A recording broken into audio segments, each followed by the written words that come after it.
expressed on Talk Real Solutions, hosted by Tyrone Thompson at talkrealsolutions.com, are the views of Tyrone Thompson and do not reflect the views of talkrealsolutions.com, YouTube, or etc. The content here belongs to Talk Real Solutions and its many contributors.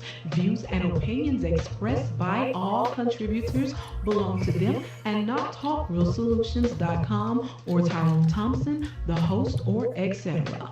All data and information provided on the site is for informational purposes only. Talk Real Solutions makes no representations as to accuracy, completeness, correctness, suitability, or validity of any information on this site and will not be liable for any errors, omissions, or delays in this information or any losses, injuries, or damages arising from its display or use. All information is provided on an as-is basis.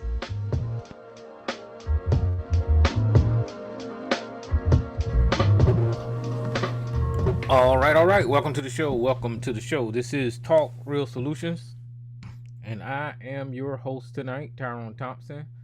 I want to thank you for tuning in. Today is October the 16th, 2025, and if you want to join the conversation, all you have to do is call in to the number at 1-717-908-1834 and then hit the *6 and the participant code, which is 917324, and I'll open your line and get you on here so you can have a conversation about whatever topic you want to talk about, or just add to whatever the conversation is. Once again, just, if you're on here, just be mindful that other people are trying to talk, and try not to talk over people. And I promise you, I will let you say whatever you want to say without being disruptive, if you will. Yeah, just keep that in mind. All right, once again, welcome to the show. All right, guys. Well, here we are in 2025, and we're going down a dangerous path in this country. I know I talk about a lot of politics, and I kind of swayed away from a couple of subjects. Over the years, mostly I swayed away from religion, and then I tried to keep race at bay, but I have to speak about race because of who I am and where we live at. But I don't go as hard as I used to about race, in part because of YouTube and their sensitivity, and the same thing with religion because of YouTube and their sensitivity. People can hear something offensive, and then they could, just say whatever to strike the video for whatever offensive reason. So I try to stay away from that type of stuff. And I think I've been doing all right without being too extreme. But my views have never changed over the years about what I think about religion and what I think about race. That's just the nature of the beast. And I may have come across as a little boring without, acting the way I used to act, but I don't give a shit. I open these lines so people can call in and talk and keep the channel up. See, that's my priority, is to keep the channel up. And I know that when you say certain things compromise the channel. And if I'm sitting up here saying it, it's giving everybody else the right to come on here and say whatever the hell they want to say. That's the way it works out. So I'm aware of all of that. But we can't go through these times right here without talking about the elephant in the room, which is religion, politics, and racism. There's no other way to get around it. And I can give you an example of what I'm talking about, how people are switching this narrative around.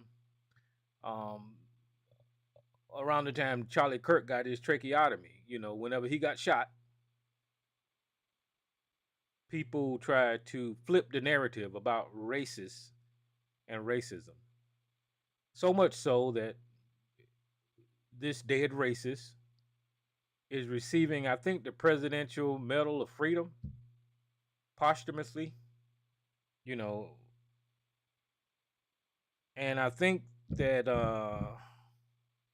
the right wing of America is trying to erect monuments and memorials in the name of this racist. Now, this is how they're flipping the narrative on racism. Because now, if you say something about that racist, then you are the problem, right? It's the same thing that they did with the Jews. It's the exact same thing that they did with the Jews. If you say something negative about Israel or the Zionists or Netanyahu or the genocide in Gaza, then you are considered immediately an anti-Semite, saying that you hate all Jews and you hate Israel and all that kind of stuff, right? So that's what they're doing with racism.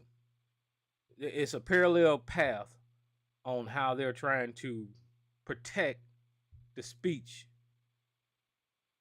of the genocidal Jew and the white American racist. That's, you can see it. Because now, when people say racist shit, it's okay. They don't turn away. They embrace it.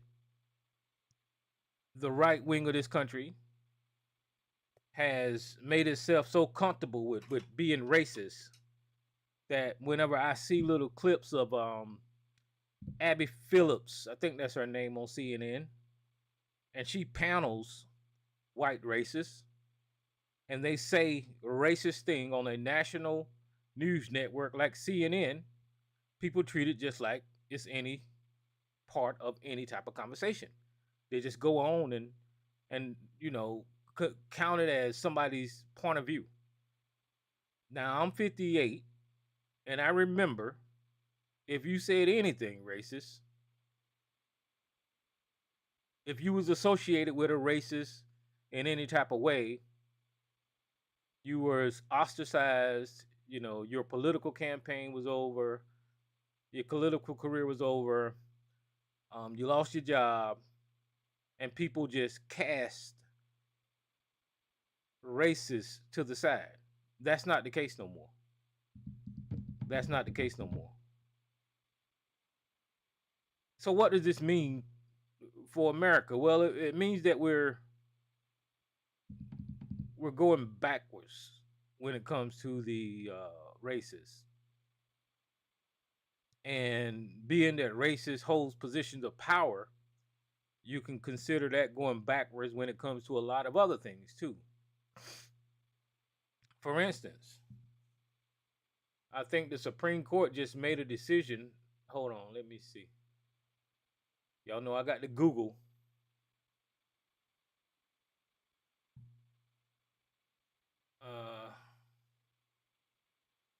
Okay, so let me get this page right. Yeah, I think the Supreme Court just made a decision pertaining to voting rights. Now, I haven't dug into it.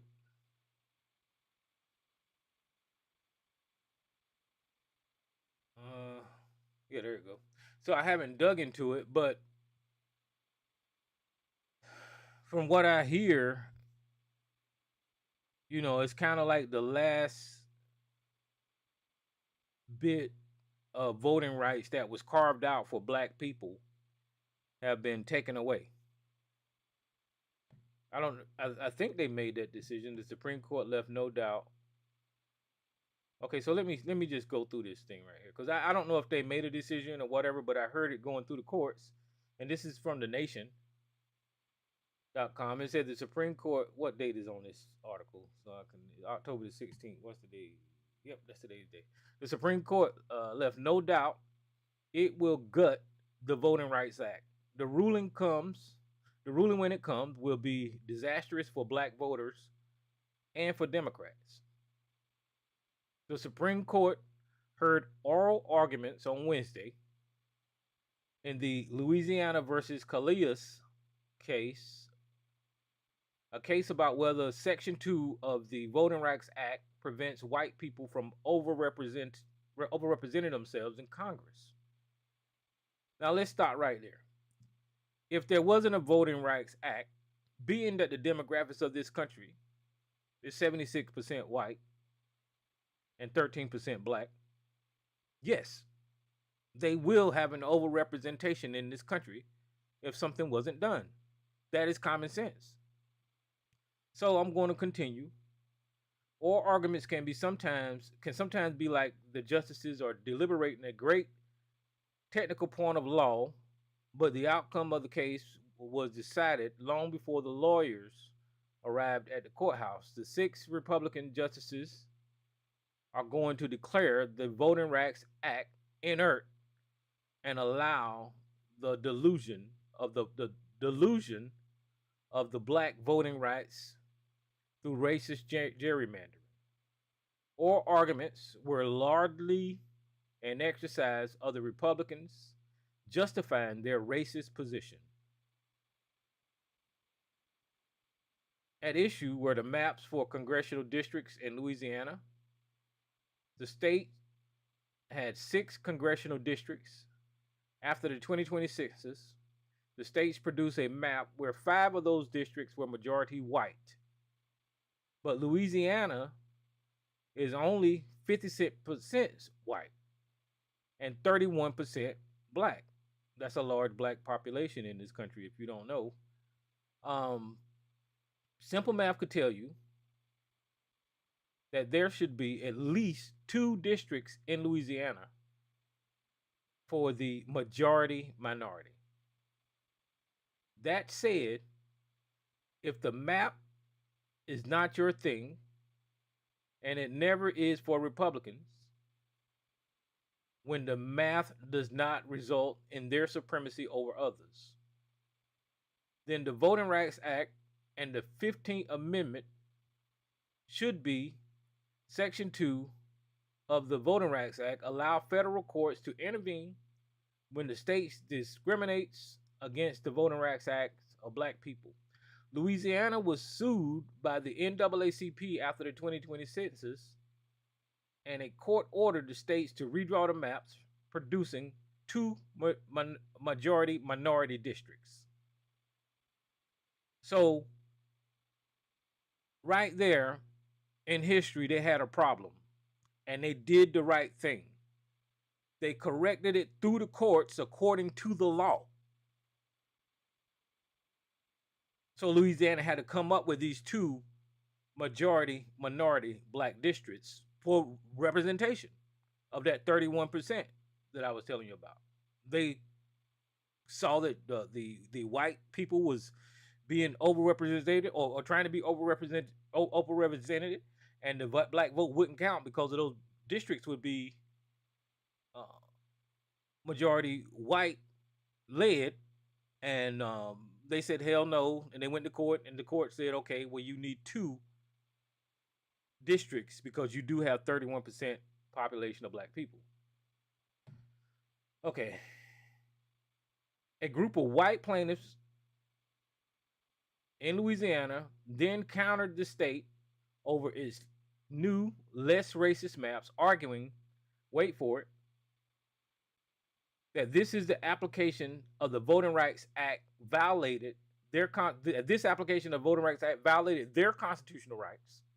The white litigants were arguing that their overrepresentation in Congress is permissible, and that attempts to use the Voting Rights Act to stop them is the real constitutional violation. Now, this is white privilege, if you think about it. The Voting Rights Act was put into place because of the overrepresentation of white people in this country, right? And the wording in the Voter Rights Act uses race to explain how black people are being discriminated against when it comes to voting in these districts. So, what the genius white motherfuckers are saying is because you're using race to enact these laws, then you're violating your own rules in the Constitution. And we as white people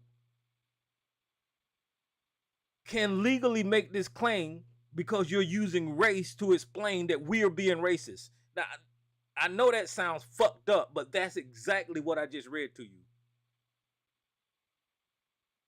If this ain't white privilege, I don't know what the fuck is. As explained in the Supreme Court preview, the fact that the court agreed to hear this case at all is an indication of how the Republicans intend to rule. Louisiana versus Calais was first argued in the last term, but the justices did not reach a decision that scheduled a rare re-argument for this term. The case itself is a carbon copy of the 2023 case of Allen versus Milligan, in which the court ruled that Alabama could be forced to redraw a secondary minority majority district under the Voting Rights Act. The fact that the court was unwilling to apply its own precedents to Milligan to the case in Louisiana tells you that the court does not want to uphold the Voting Rights Act. So what they're saying is that courts already argued this one time and they voted for the Voting Rights Act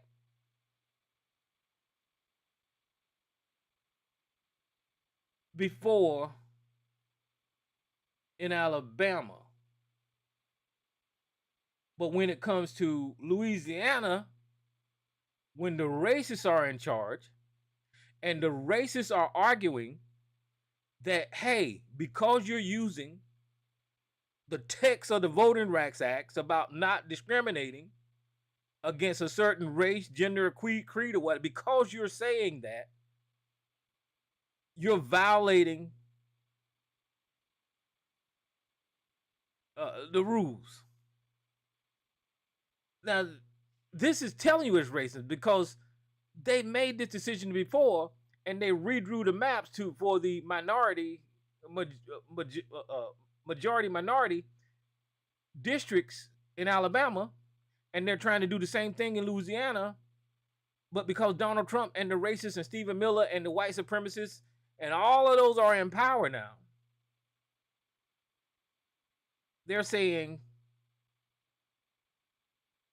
that you are being racist towards me for pointing out that I'm racist.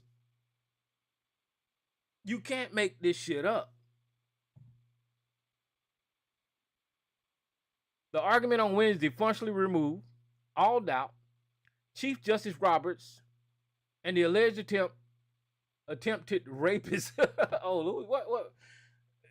Okay. So let me just go ahead and give a disclaimer here. I'm reading from thenation.com, and clearly, the Nation is kind of biased whenever I'm reading something like that. So I know what the hell I'm reading from. I'm not saying that this newspaper is the word and all that kind of stuff. So you got to listen to it and recognize, just like I did, the biasness in what you're reading, but you can still walk away with the facts. You understand what I'm saying? So some people can't do that. Sarge can't do that. That's why he was thinking last week that some pregnant women was taking fucking Tylenol or whatever the fuck.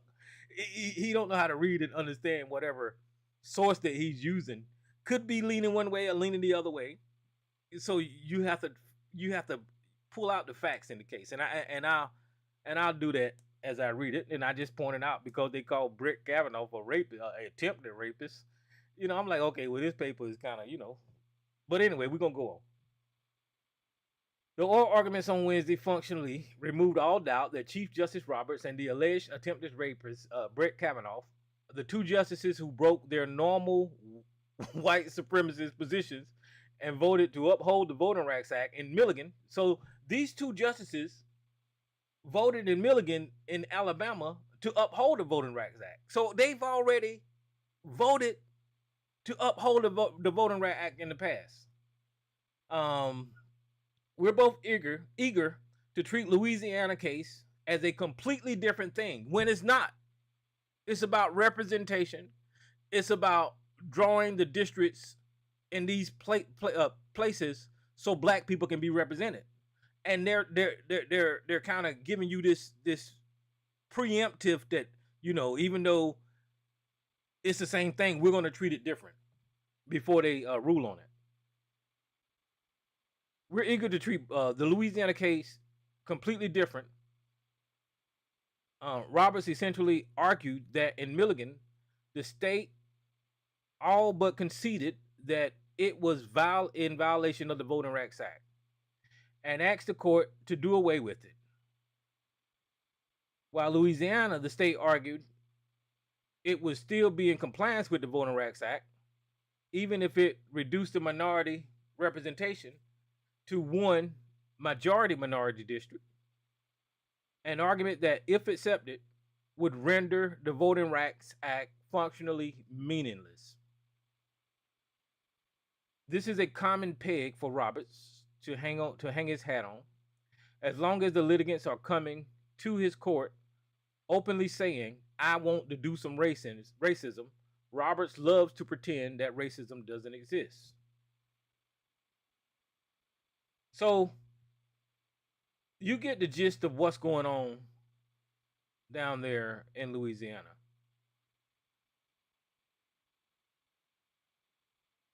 And we know in the past, they slowly ripped away at the progress that black people have made in this country. When it comes to affirmative action, when it comes to parts of the Voting Rights Act, I think that in previous years they tried to vote. Hold on, let me do another Google search on. I don't want to get this wrong. So I just Googled the voting rights history, and I'm just going to scroll through here. In 1700s, the voting generally limited to white property holders. In the 1800s, official barriers to voting start to recede. In 1920, women win the vote. In 1960, the southern states ramp up the barrier to voting. So what I'm trying to get across here is there was some push and tug when it comes to voting in this country. People had more access, and then the racists would be racist, and they'll take the access away. In 1964, the 24th Amendment targets the poll tax. So they used to have poll tax. Poll tax is a force voters to pay to vote. Right there, I don't even have to go no further, because if you have to pay to vote, then you know black people economically couldn't afford to do a whole lot of things in this country. So that kind of cast them out. In 1965, the Voting Rights Act passed Congress. 71 young people win the vote. Voting Rights Act expanded to protect minority languages. Congress requires new voting protection for people with disabilities. Motor voting became the law. Hold on. Election problems spotted. Well, in 2000, I guess that was the George Bush Gore situation. Congress. What I'm looking for, 2006, George Bush reauthorized the Voting Rights Act.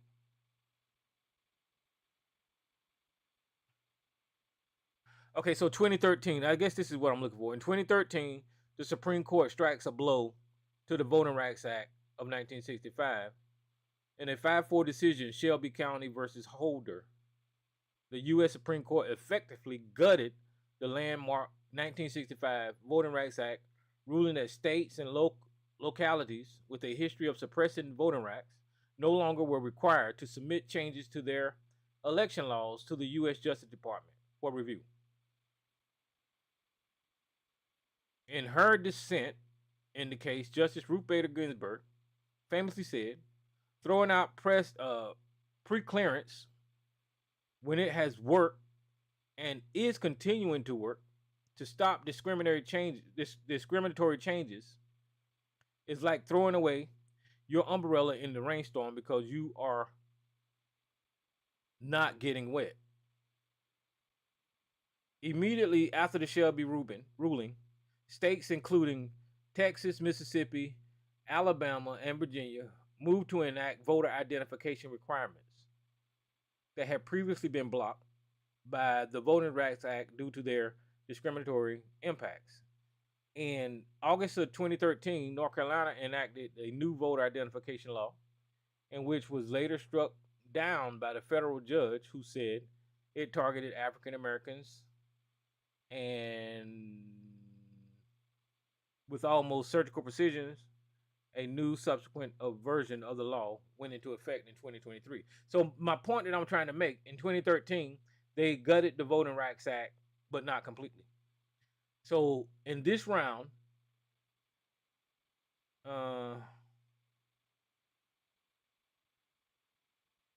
that's to fight suppression, a record number of turnout. Okay, so this is about the recent time here. So in this round, the Supreme Court is, because now they some states can require IDs. You know, that's a thing, which is stupid to me. Voter ID has always been stupid. Voter ID has always been stupid. Everybody don't have a state identification. And being that voting is one of the core rights in this country, you shouldn't need an ID to participate in this country's functions. That makes no sense to me. You're born in this country as an American, and being that you're in this country, you get a social security number, you get an address, you work, you go to high school, you go to college. All of those things, being that you're in this country, identifies you as who you are. Now, one of the things that you don't get as a right is a fucking car or the ability to drive. Places like New York, you have grown-ass adults that never seen the other side of a steering wheel because they don't have to drive, right? So you're forcing those people who wouldn't normally go and get a state ID to go get some type of ID so they can participate in voting, which is dumb to me. You get older and you lose the right to drive. And that happens more often in my community than others. So as a senior, the only thing that you can do is go down to this voting poll or whatever. You ain't got time to be sitting in the DMV hours on end trying to get a goddamn ID. And when voting time comes up and you don't have that ID, guess what? Your vote ain't gonna count because you are ineligible to vote. I think it's stupid to have a voter ID. I think it's stupid for them to show, for college kids to have to show their ID. They're enrolled in college. They probably have college identification, which should suffice if they need to show their ID. These claims of illegal people participating in our system was just a lie, so they can have the right to do this right here, scare people so they can have the right to continue to rip away the rights for black people in this country. But anyway, so my point that I'm trying to make with all of this is that we're living up under tyranny.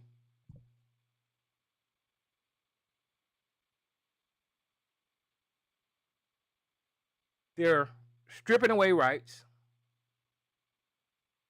They did a test run with Roe versus Wade, with a woman's right to choose. The resistance to that opinion was not strong enough, was not loud enough, and I will even go ahead and say wasn't violent enough.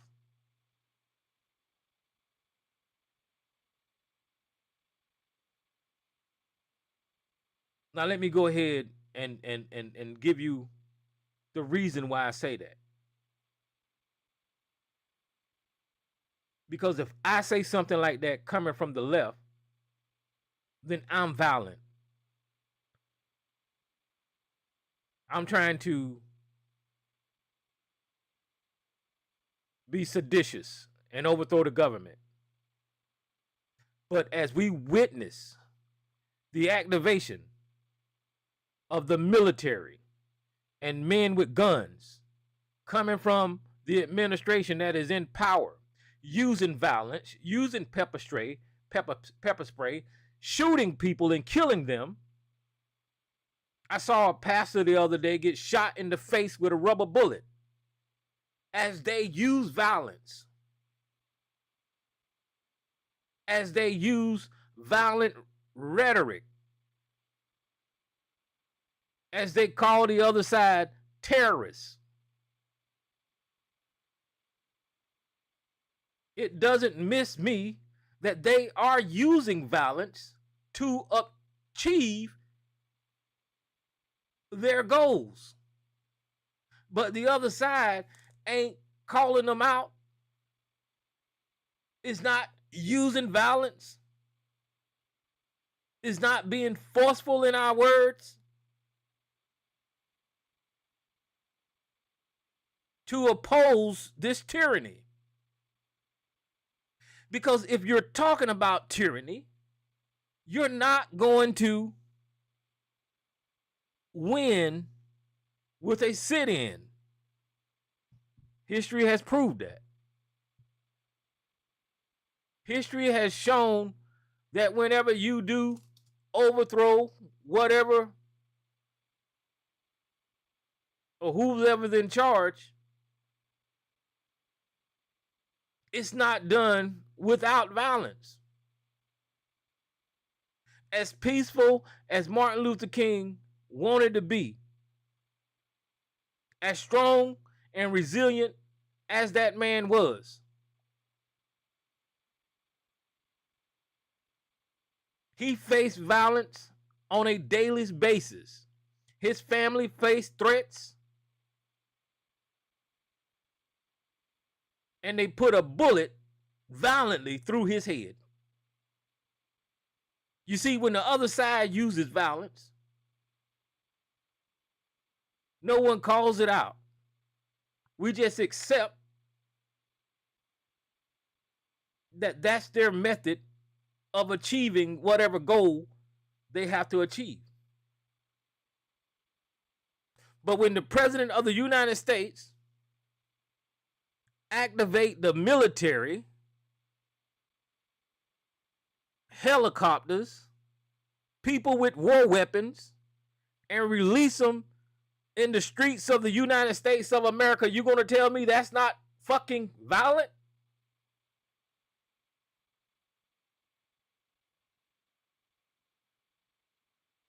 You're going to tell me that being racist, homophobic, and misogynistic is not violent? These people are violent. That's all they fucking know. But the other side never calls them violent. The mainstream media will never say that Stephen Miller is a fucking violent Nazi. Charlie Kirk is a goddamn violent Nazi. They won't say it. But I guarantee you, if they did say it, And it was repeated over and over and over again. And if they was hitting us, if we was hitting them across the head with it, like they hit us across the head, calling us violent. Listen, they use violence so much against the black community. That's how you know me as a black man. Listen, you know me in America as a black man because I am angry. I am a thug. I am a murderer. I am a thief. I am a robber. All violent terms to describe who the fuck I am.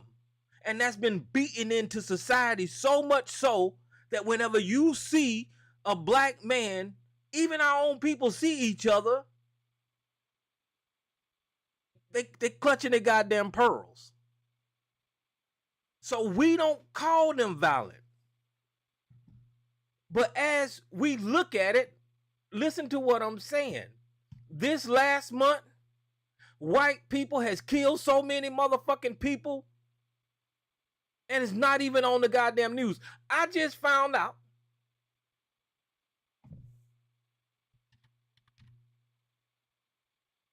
that Alaska, I am not lying to you. Let me, I just found this out. This is 22 hours ago, and I don't even know if y'all know this or not. Because of the savage, violent fucking nature of this motherfucking administration, don't give a fuck who living or dying in this country. I just found out that a typhoon just went through Alaska and wiped multiple fucking houses off the goddamn coast. They flooded up there, and we don't hear shit about a natural disaster in this goddamn country. Nothing. That's how the fucking propaganda works. Listen, Alaska is airlifting hundreds. This is the AP. And this happened, what did I say, 16 hours ago? This ain't on the mainstream news. We're talking about the violence in goddamn Chicago that don't exist. Alaska, one of the most significant airlifts in Alaska's history, was underway Wednesday to move hundreds of people from the coast village ravaged by a huge surf and a strong wind from the remnants of Typhoon Halong last week, officials say. Last week. The storm happened last week. The storm brought record water levels to low-lying communities and washed away homes, some with people inside. Why the fuck won't that on the goddamn news? As the storm was washing away families in Alaska, why didn't we? This is a fucking state in this goddamn country. At least one person was killed and 2 are missing, and the makeshift shelters were quickly established and swelled to about 1,500 people who was displaced in Alaska. An extraordinary number is sparsely populated in its region where communities are unreachable by water or air. The remoteness and the scale of the destruction created challenges for getting rescuers resources in place.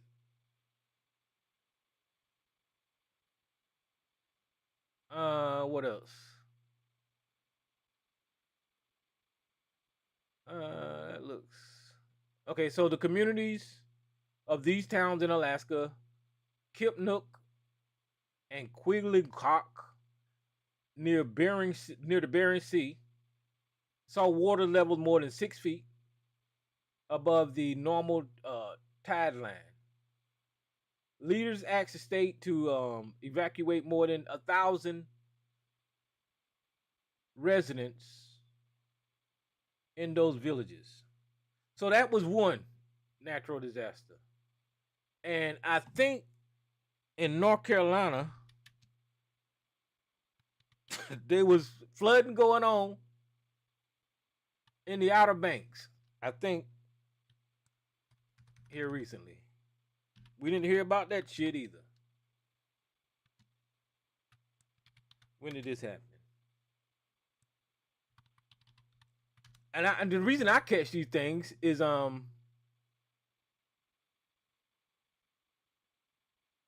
because they show up on my damn feed. They just pop up. You know what I mean? The algorithm working at me, because sometimes I look at weather and some of this shit pops up, and I was like, "What the fuck?" I can't find this other one, so I don't want to lie. But there was flooding in North Carolina. Maybe this is it. Hold on,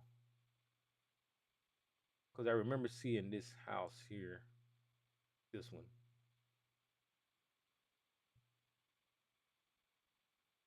Outer Banks, the future of North Carolina Outer Banks after the flood devastated. This is a video. So yeah, it was the Outer Banks that got flooded. This was like 2 weeks ago. But my point with all this is these savage, violent motherfuckers don't give a fuck whether Americans live or die, or is flooded out of their motherfucking house, because they're racist and they don't give a shit about nobody but the motherfucking selves. That's what they give a shit about. Donald Trump, the Supreme Court, the oligarchy, the people in power, they don't give a fuck about you or me. They don't care. And the reason for their attack on voting rights is so they can maintain the power that they have for the future. They don't give a shit about representation in this country. They don't care what the people say. They don't care what the people want. The reason that they're taking away the right for black people to vote, because black people politically and historically has made a difference in politics, which pisses me off after the conversations that I've had here on this motherfucking line with black people telling other black people how unimportant politics is.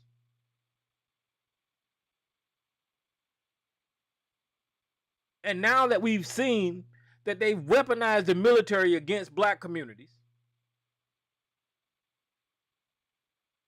that they are arresting black people, and they're continuing to take away the rights of black people in this country.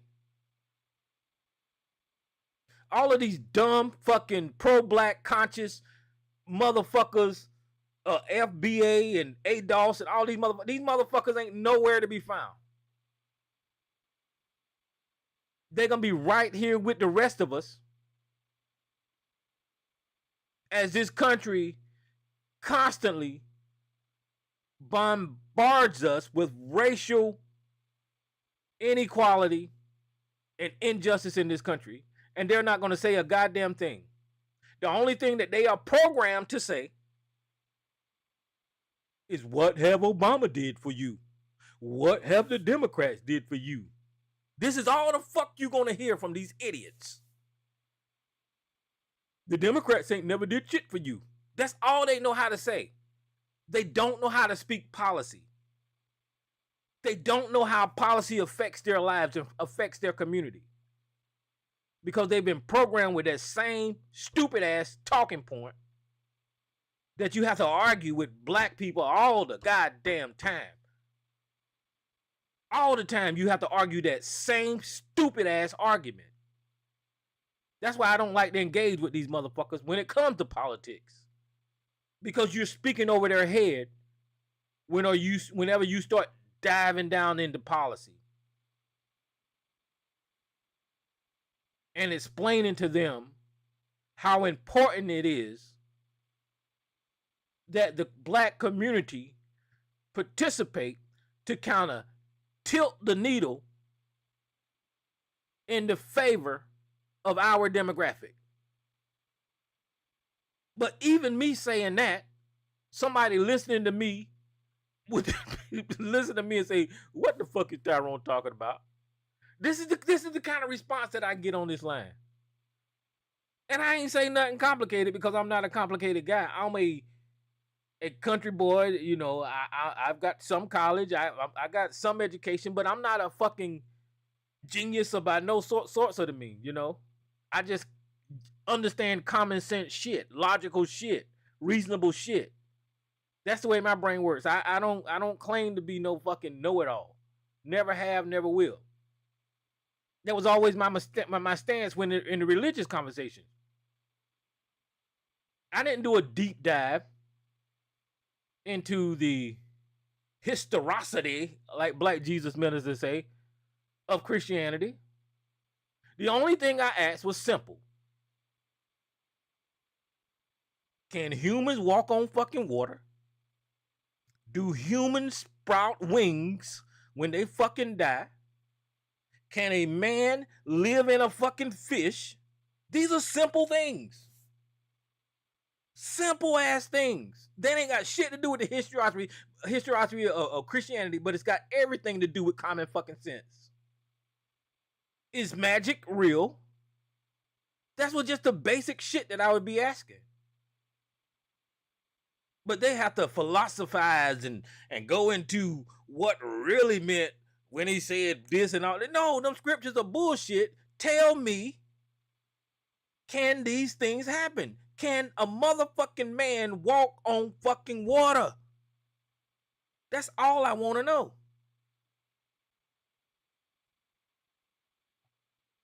And then they go into this stupid thing about, well, that's allegory and all this stupid ass shit. Instead of answering me about, can a man walk on fucking water? So it's just common sense shit when it comes to politics. When it comes to politics in the black fucking community, it is common sense. If you sit your ass home and the other side wins, how would that affect your life?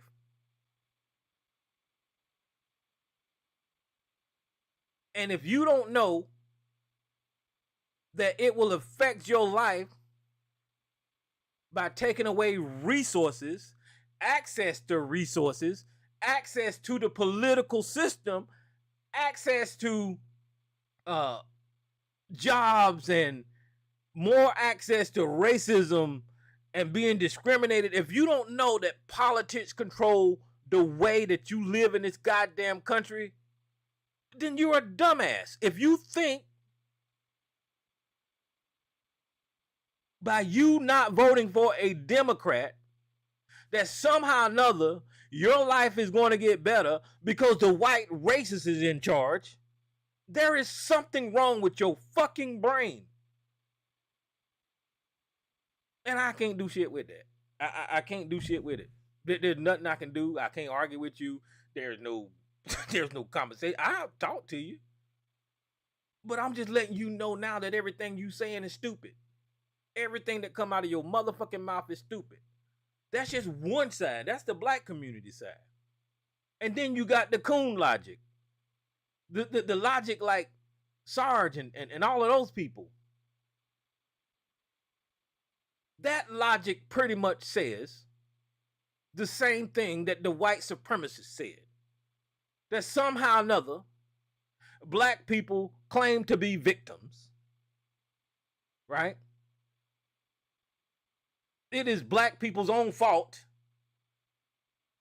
that we're in this predicament. Racism don't fucking exist. When the Supreme Court is making racist fucking decisions as we speak. When we see Elon Musk at the Republican National Convention give a Sikh How Nazi salute. When we hear Charlie Kirk, the man that got a tracheotomy, say that if he's getting on an airplane and it's a black pilot, he's going to have to question the credibility of that pilot. When you hear Charlie Kirk say that the Supreme Court Justice, the First Lady, and other black prominent women are not qualified and were just given the position through DEI. When you hear Sarge and ABC argue against Black Lives Matter when those fucking idiots are black. I mean, What the fuck can you say to people? Like, I can't say shit to you. I can sit up here and I don't know. I can have fun. I can poke and I can talk, but there is no real, like when Sarge used to ask for debates. I would love to debate an individual that was being honest about the subject matter. I I see people get into these damn debates and if both sides aren't really serious about the logic and the reasoning and the understanding about the subject, the debate is a piece of shit. So, like, if me and Sarge was debating about January the 6th, he would have to exclude his excuse that there was peaceful people in the Capitol, because that's illogical. But he can't. We couldn't even use that as a talking point in the debate. He would have to not use that Donald Trump did not send them to the White House, because that's stupid. We watched Donald Trump tell those people to go to the Capitol. He would have to not say that there was no violence at the Capitol. I'm using all the talking points that Sarge used. Said these people weren't violent. When we know that the FBI found weapons and people with guns in trees at the Capitol. We know that there was a metal detector that unarmed people before they went to go see Donald Trump. But he's so stupid that he's falling down the algorithm or the talking points again, and he will not concede none of these things. So he's living in a world of fantasy. And you can't talk to somebody living in La La Land. Just like ABC dumbass. You cannot have a debate with ABC when he believes that somehow or another Bill Gates and Dr. Fauci and the George Soros and BLM is all somewhere in the back room fucking children and having orgies. I don't know how the fuck none of those things go together, but in his mind, that's the world that he lives in. You can't debate with nobody like that. I'll have conversations with them, but they've lost something. They've lost common sense. They've lost how to use common sense and reasoning. They don't have adult conversations, right? None of these people do. I watch some of these TikTok videos, and it's not just them. Like I mentioned, some of these farmers that I see on TikTok, and now that they voted for Donald Trump, now they're out here complaining about losing their fucking farm because China ain't buying the soybeans from them. But at the same time, they refuse to blame it on Donald Trump and his tariffs. Stupid ass. You were fucking doing trade with your fucking product before Donald Trump. And now that Donald Trump is in office, you've lost the means to keep your motherfucking farm. 2 and 2 is 4 all motherfucking day long. And these motherfuckers are so stupid and so cult-minded that they can't say that they're wrong. And they were wrong about electing a fucking idiot that has taken away their livelihood. The same thing with Social Security. I know people right now this don't apply to everybody, but I know people right now that have not received their Social Security check, and the reason behind it is because of the government shutdown. This is a truth. I just talked to somebody today, and I was like, that doesn't make any sense because I don't think they stopped the Social Security check. Well, I didn't get my check yet, and here it is, the 16th. and these people hasn't gotten their damn check. And I'm like, okay, well, what the fuck? And these white people that use the Affordable Care Act, now they're not going to be able to afford to go to the goddamn doctor or afford to purchase their medicine.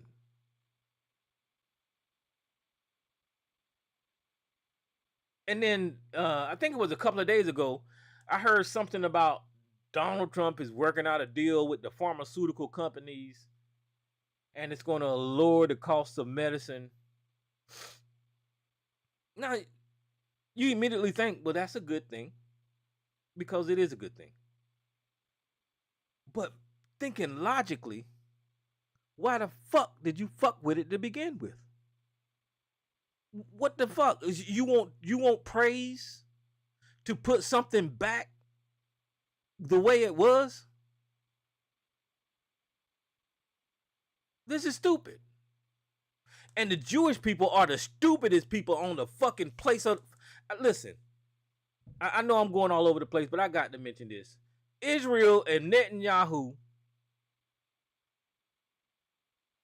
Let me just say this to Jewish people that are white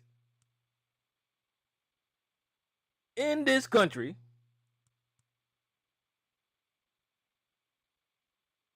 White racists do not like you. Now, I'm not asking you to come to this side. I'm just stating a fucking fact. The white racist, the white Christian, the white evangelical, they do not like the Jew. That is a fact. Now, I don't give a, because the Jewish people are racist to black people. Now, I know that we got a history where some Jews got along with black people, and I got that, but I'm just telling you, the prominent Jews that are in politics right now, they are fucking racist. The Zionists are racist toward black people. I'm just telling you that. You can say whatever the fuck you want to say. They are. They are. So, what I'm trying to tell the Jew is y'all stupid because, first of all, you don't believe in the Christian God the way the Christians believe in the Christian God. This is why this is such a stupid goddamn relationship to me. Because if the Christians were really Christians, then they got every right to dislike the Jew.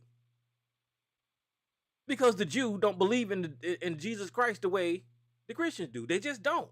I don't know what else to say. So they're telling you your God is not real, Christian. So that's one reason that the Christian don't like the Jew.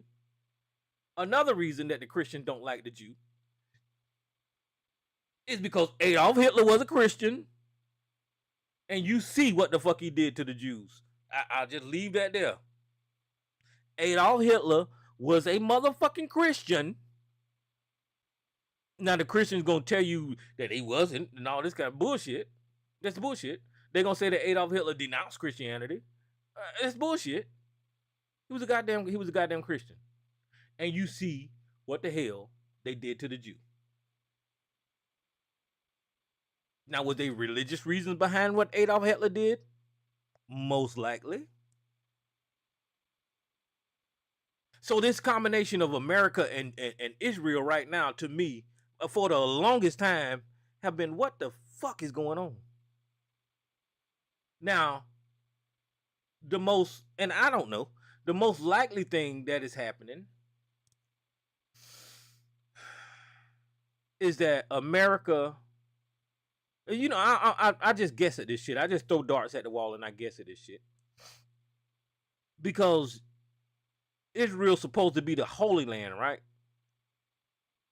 And America is so much pieces of shit and so dirty and so damn nasty that they probably is allowing the Jews to go over there and kill and conduct all this savage behavior. And because America is a piece of shit, I guarantee you that whenever they get Israel, wherever the fuck status they wanted at, it probably won't be in my lifetime. I promise you that these Christians gonna stab them Jews in the goddamn back. I can almost tell you. I can almost promise you that. I don't know, because the way Christianity work is they conquer. You remember the Christian Crusades and all? They kill, they maim, they torture people. That's what Christians do. So whenever the Jews get Israel to where the fuck is at, I don't. This is not no fact, y'all. This is my conspiracy. So I just want to let y'all know that, and I could be 100% wrong because I can't predict the goddamn future. But I can tell you the Christians don't like Jews, and most likely the Jews don't like Christians. But they're allowing the damn Jews to genocide the fucking Palestinians so they can have that land over there, so the Christians can prepare for the day where they go back to the Holy Land and just kill the goddamn Jews once it happened. That's what the fuck they did. That's what they do. I mean, it's in the damn Bible. Jesus was a Jew. The Romans was fucking European. They killed the fuck out of that damn Jew. That's what the hell happens. It happened. I don't know what else to say about that. They can try to. It's in y'all writings, so I don't know what else to tell you. Y'all fucking killed the goddamn most famous Jew in y'all goddamn history. The Europeans did, or the Romans did, or whoever the fuck. That's what the fuck happened. And I can almost tell you that when the Jews do all of that killing and murdering and all that kind of shit over there in Israel, that the Christians is going to fucking stab them in the goddamn back. Especially these American Christians, because these motherfuckers are just off the damn chain. Okay, so enough of that. The point we're bringing up Israel is Donald Trump wanted to take credit for some type of peace deal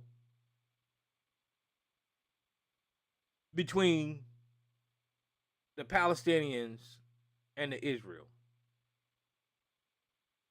That is a lie. There is no peace deal.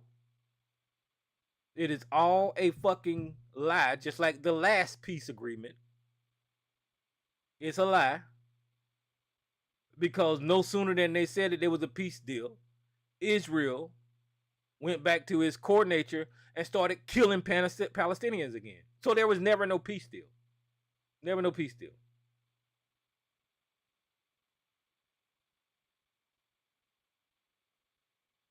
Okay, so I'm gonna shut up real quick. Just a couple more things I want to mention. Listen, I seen a lot of people on social media talking about the Texas State Fair. Now, the Texas State Fair, I want to mention real quick because they say that it was a low count this year. And nobody showed the fuck up. And they say usually 2 million people show up at the Texas State Fair, the State Fair. And they say it's a big event.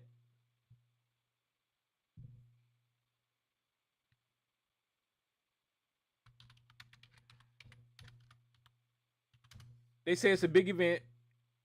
And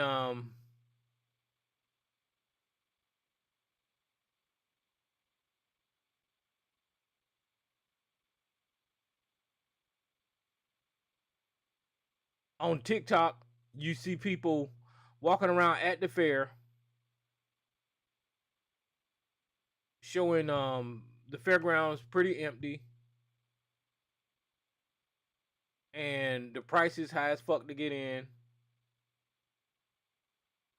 and people are just not showing up.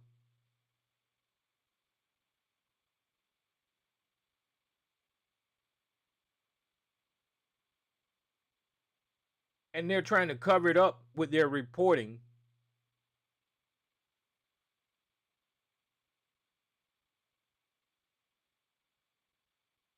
by saying that the numbers aren't in yet and they can't tell what the numbers really are.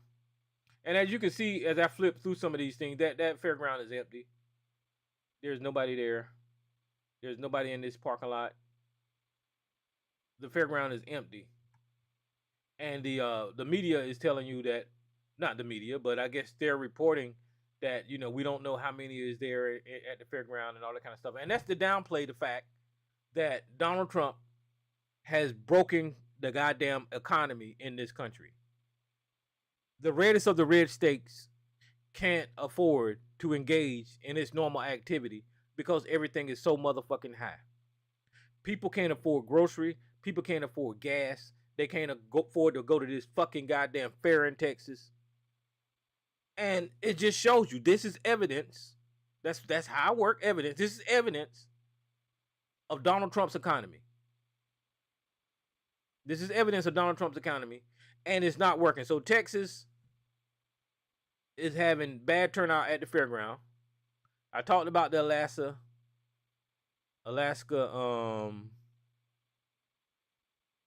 typhoon, and there was another story that hit the internet to prove my claims about racism in this country. There's a group called the Young Republicans, and they got exposed for being blatant fucking racist.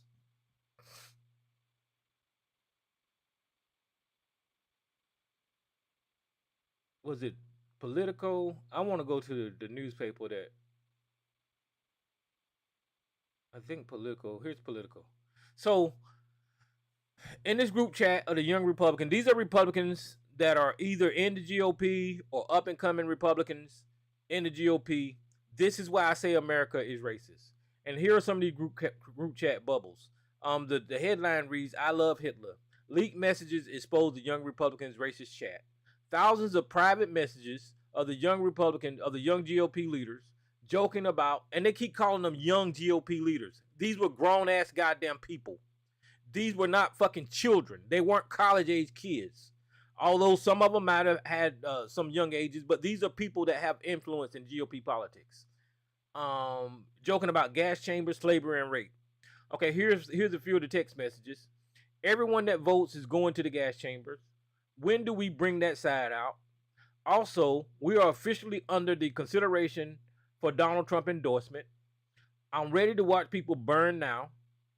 You're giving nationals too much credit and expecting the Jew to be honest." This is why I said Jew people, they don't like y'all motherfucking ass. They hate y'all. Y'all motherfucking stupid. "I love Hitler. I'd go to the zoo if I wanted to watch a monkey play ball." They're talking about black people. "Are you going to do whatever it takes?" They're talking about the threat of fucking burning people in gas ovens. If this chat this is crazy. If we ever had a leak of this chat, we would be cooked for real, for real. You damn right. Cause y'all racist. So they know they being racist, and they know they in a chat that is saying racist thing, and somebody actually had the fucking wherewithal to say, "Hey, if this chat ever leaked, then we be cooked." "When do we start the bullying, dude?" Boom, they're dead. "Kick the bitch." What else do it say? "And everyone that endorsed but then voted for us is going to the gas chambers. Stay in the closets." F word. They use the F word for gay people that sound like maggots. And they use the R word for people with mental disabilities. This girl is fully R word. "They love the watermelon people. They call them black people watermelon. He also hates Jews." They're talking about the Jews again.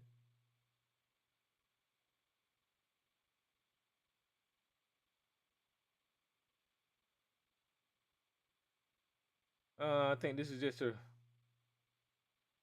repeat. Here's one of the young Republicans that they're talking about. Peter Gunter. And he was sitting on a CNN political discussion. So these people are not fucking children. Here's another person, Bobby Waters, speaks at the NYSYR for the Young Republicans in 2023. Here's another person, William Hendricks. I'm just going to scroll through this right here. I'm trying to see if they got any more people. Here's another person, Samuel Douglas, that was in the group chat. These are not fucking kids. So they keep talking about their kids, and this is a fucking group chat. No, these are people that have influence in the Republican Party. These are people that Sarge and ABC kiss the ass of every goddamn day. These are the people that they will not call out because their massa is a Republican. They won't call them out. They can call them niggas. They can call them monkeys. They can call them whatever the fuck.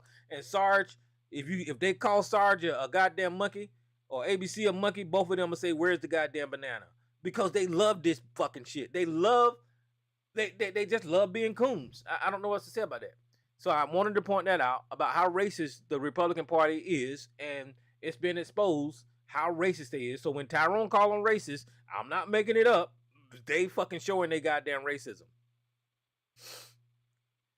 And this is what I was alluding to earlier, is that racism now has been mainstreamed.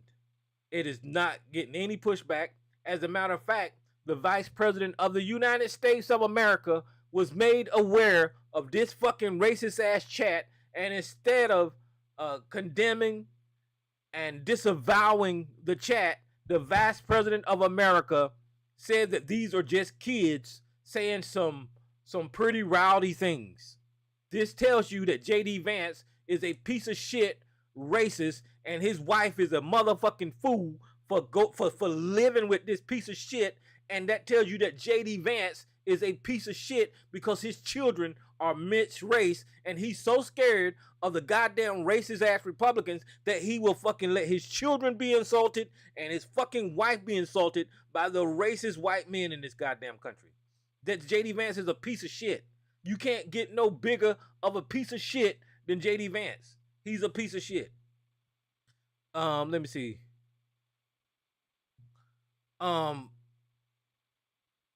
And another reason, I'm not going to pull up these articles. I'm just going to come off the top of my head. Another reason that we're living up under tyranny is Pete Hegseth just tried to attack the First Amendment of the Constitution, freedom of press, by telling the reporters at the Pentagon that they can only report what was approved by the fucking Pentagon.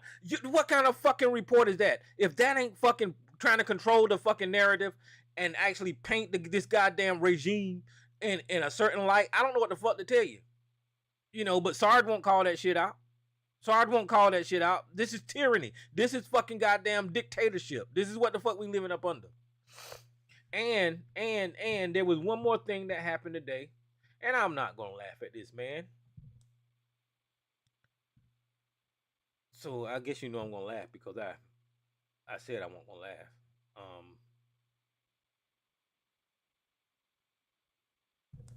You know, I'm not gonna laugh at it. I'm not gonna laugh at it, but I'm gonna show you this video of what happened to Mitch McConnell. And I'm just gonna sit here and be quiet.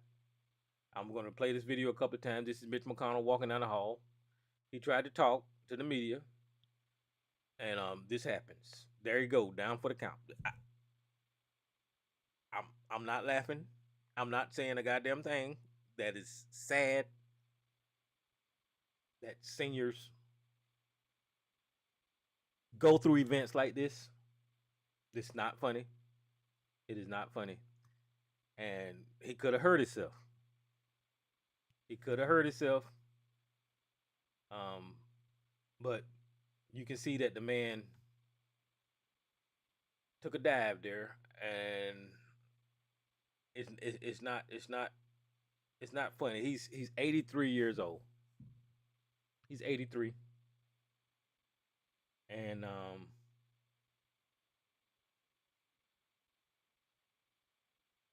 yeah. The fuck? Listen. This is how strong these racists want to hold on to power until their last breath. This man should have been retired a good 20 years ago. But because Mitch McConnell is the oldest racist in Washington and has a lot of power and influence with his racism, he's going to live until he die a fucking racist in the halls of Washington, D.C. This man is a piece of shit. This is the man that when Barack Obama got elected, before Barack Obama even made it to Washington, Mitch McConnell said Barack Obama would be a one-term president because of his racism. Mitch McConnell blocked a lot of the policies, not because he disagreed with the Obama policies, but because Barack Obama was a black president. He is the reason that the Supreme Court looks the way it is today. Mitch McConnell is basically the reason why they are ripping away the Voting Rights Act that I talked about earlier. This is a piece of shit. And he's a racist piece of shit. And yes, he should have took that motherfucking dive. He should have hit his head on that motherfucking corner of that damn desk right there. And that would have been even more. Look at that motherfucker. He can't even walk. You piece of shit. This is a piece of shit. Fuck Mitch McConnell. So I wanted to be nice at first to show you that I'm concerned about this, the seniors and old people and, you know, people like Sarge that can't walk. So, but at the end, I don't give a damn about Mitch McConnell. He's a piece of shit. He's a piece of shit. Donald Trump is the same goddamn way. Donald Trump got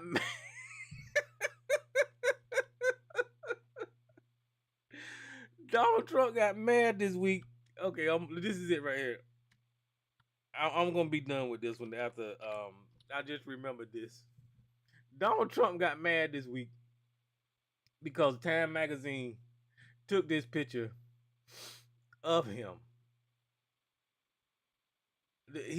Donald. When I tell you Donald Trump was pissed off, Donald Trump was mad as shit at that picture right there.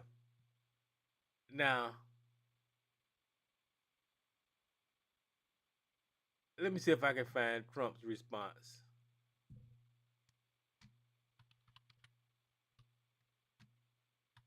Because I don't remember what it was. But he was mad as hell at that picture.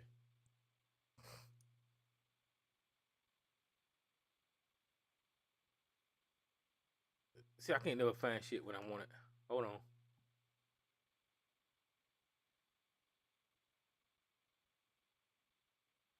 Oh, here go Axios. Let's see if they got it.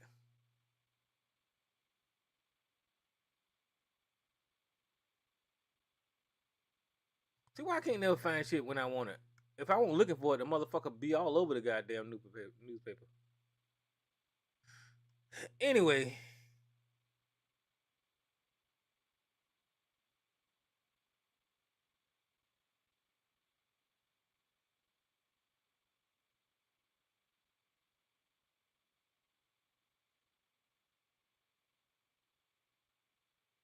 Okay, yeah, here's what Donald Trump said. See, they ain't got the whole tweet. The whole tweet is funny. Oh, here it go right here. So this is his tweet. I'm gonna put this over here right quick. It said the Time Magazine wrote a relatively good story about me, but the picture may be the worst of all time. They disappeared my hair and then had something floating on top of my head that looked like a floating crown, but an extremely small one. Really weird. I never liked taking pictures from underneath angles, but this is a super bad picture and deserve to be called out. What are they doing and why? So, they didn't disappear your hair, you fucking idiot. You are balding. That is what's going on, Donald Trump. You are balding. Your hair is thinning. You do not have youthful hair. You are you're going to be in your 80s. I'm fucking 58 and I know my hair ain't the way it used to be, you know. So I know that whenever you get older, your hair do certain things. But this motherfucker don't have hair. He has one long ass comb over. That's what the hell Donald Trump has. Trying to make that one piece of hair reach to the other side of his head. That's what's going on. They didn't disappear your hair. You're in the sun, and because you're in the sun, the sun is shining through that thin ass hair on your bald ass head. That's what's going on, Donald Trump. They didn't disappear your hair. And then they said, he said that they had something floating on his head that looks like a crown. That does not look like a crown. That looks like that thinning ass hair on your goddamn head. And people was going off about Donald Trump chin looking like a damn vagina. Now, I don't know what kind of vaginas that they looking at, but Donald Trump chin do look like some part of the goddamn body, probably a fat person's part of the body that should be covered up with panties. So this is who the fuck ABC and Sarge voted for. This man with this chin ussy.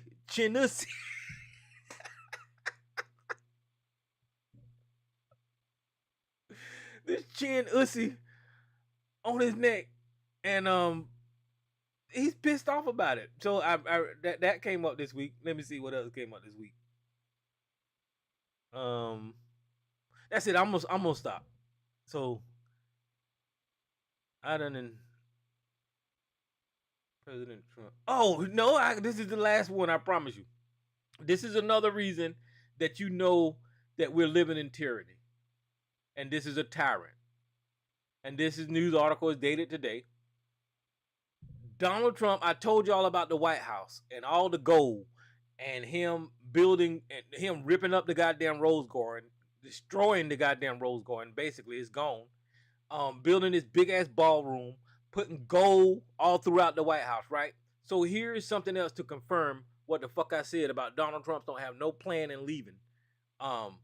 President Trump envisions a DC arc to mark the 250th anniversary of the United States of America.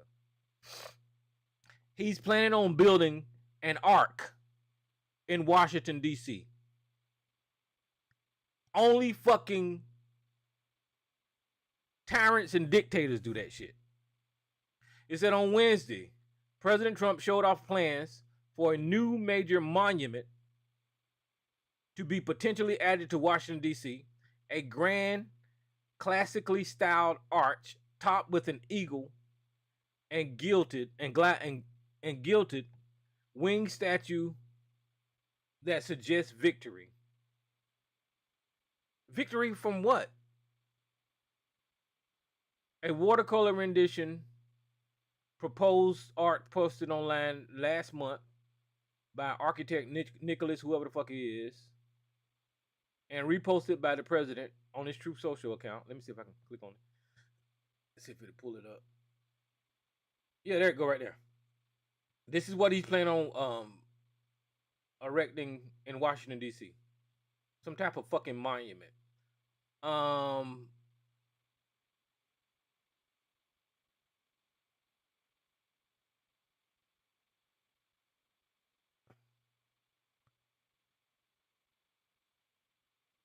Okay, so this is dictator behavior. I'm trying to tell y'all, in the past, we ain't have presidents erect monuments dedicated to the motherfucking selves. This is okay. So let me go ahead and read the rest of this paragraph, and then I'll talk. It said, and reposted on the President Truth Social account, shows a monument that bears strong aesthetics similar to the Paris Arc de Triomphe. Let's see what the Paris Arc de Triomphe is.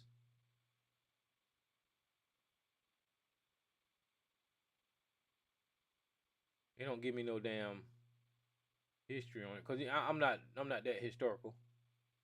So let's see if I can find it on Wikipedia. Arc de Triomphe, often called the Arc de Triomphe, is one of the most famous monuments in Paris, France, located in the West. How did it get there? Formerly known as the place of the name for the star shape. The monument is surrounded by the plaza. Who gives a fuck about that? The 16th and 17th commission and honor those who fought and died during the French Revolutionary War. So this monument in Paris was erected for those who fought in the French Revolutionary War and the Napoleon Wars, right? Donald Trump is not in no motherfucking war. Donald Trump does not have victory at any goddamn thing. So in the article,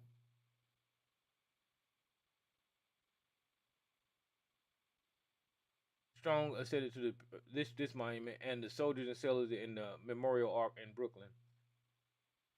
Wax have already dubbed the proposed monument from the former real estate developer Arc de Trump. He want to name it Arc de Trump. The renderings also invoke a neoclassical architecture style favored by George Washington and Thomas Jefferson. All right, see, this is why the media full of shit. They ain't calling this what it is. But how the fuck you gonna erect a fucking whole new monument using taxpayer money and dedicate it to your motherfucking self? And he also said that he want to put his goddamn face on money. This is a fucking dictator. This is a fucking dictator. I don't know what else to tell these guys, but for people like me and people used to a normal America, there's nothing that we can do to change where we're at. The only thing that we can do going forward is to get engaged to the best of your ability. And if you can put in a little bit more effort, put in more effort. And actually spread the word as smartly as you can about how dangerous of a country America has turned into without being offensive and having regular conversation with regular people. And whenever you do engage with these people, I know it's hard not to call them a dumbass, but you're going to have to try to convince these people. You ain't got to do shit. Fuck them motherfuckers. Listen, what you need to do is convince the people that that don't participate to participate. Fuck them goddamn Trumpers. Fuck them motherfucking racists. Fuck all of them damn people. Nobody give a fuck about these people waking up now. You waking up good. Fuck you. Fuck all these damn racists. So don't try to convince them motherfuckers of shit. Just like you won't never hear me trying to convince Sarge of a motherfucking thing because he's a dumbass. You will never hear me try to convince ABC of shit because ABC is a dumbass. I will engage with them. I will respect them. I will have respectful conversations with them as long as they're being respectful. But you won't hear me try to convince them of a goddamn thing because they come up believing in Alex Jones and Jade Helm 5 and goddamn what they call concentration camps and the internment camps in the United States of America, chemtrails, some bullshit about Hillary Clinton going to jail, Pizzagate. They believe that if you take horse pills, it'll heal you from a virus. They believe all this shit, right? So I can't undo that shit. There's no way that whatever I say is going to undo that shit, right? So you can just engage with them. But what I'm telling people like me is to, if you're going to engage with people that you know that is not a fucking racist, that has never supported MAGA. That's important. Fuck them people who supported MAGA. If you are around somebody that supported MAGA and they have a fucking FAFO moment and they wake up, then that's all well and good. You don't even have to acknowledge it. Just keep them out. Let me shut up. I'm talking too damn much. So let me see if anybody's on the line. I ain't even look at the damn line. Yeah, there's somebody here. Look, if y'all want to call in, the number to call in is 1717-908-1834. You can hit the access code at 917-324, and I'll open your line. Who's this unknown caller? What's going on? Oh, what's up, Jay, man? I know I've been running my mouth. I've been going all over the place. Nah. It's been good information, though. It's good stuff. So I think it's necessary. is necessary. I mean, everything you was touching on. Um, but I say this, man. You said some things in the last minute, which was, I think, that it was what I was going to say something related to that, and it's this. So we and be let's be specific. You and I, some small um responsibility or yeah, I would say responsible for his thing. It's very light our contribution or not contribution to him Uh, getting elected. But what I want to say is that that's why I started off with that. Bro, we let this guy get in, man. It wasn't that he forced his way in. He didn't break down the door. He didn't put guns in people's heads. This dude manipulated his way, was able to talk people, convincing them to get into the office, right? And when I say, that there's some fault in it, and I want to address, so the who failed this really is the Democratic Party. They didn't go hard enough as they needed to. And when I say hard enough, you could interpret that how you want. I'm saying that to get the message out that they were the better people to run this country, from down to the bottom all the way to the top to the presidency. They did not do enough to get Kamala in there to be elected and to be the president to avoid all the shit that we're dealing with. Democratic Party has a lot of responsibility in what's going on. And again, I just keep saying that because they were not as instrumental as needed to get out there, get the message out, encourage those people that don't want to vote. That's the ones. Okay, the MAGA people, they already convinced they're going to do what they're going to do. But you telling me there's a large portion of this country that is tired of all this shit, and we cannot motivate, the Democratic Party cannot motivate them to vote for their candidates. And so Democratic Party has to do a better job, especially now. This is what's happening is almost, you could say, is hey, Democratic Party, y'all let this happen.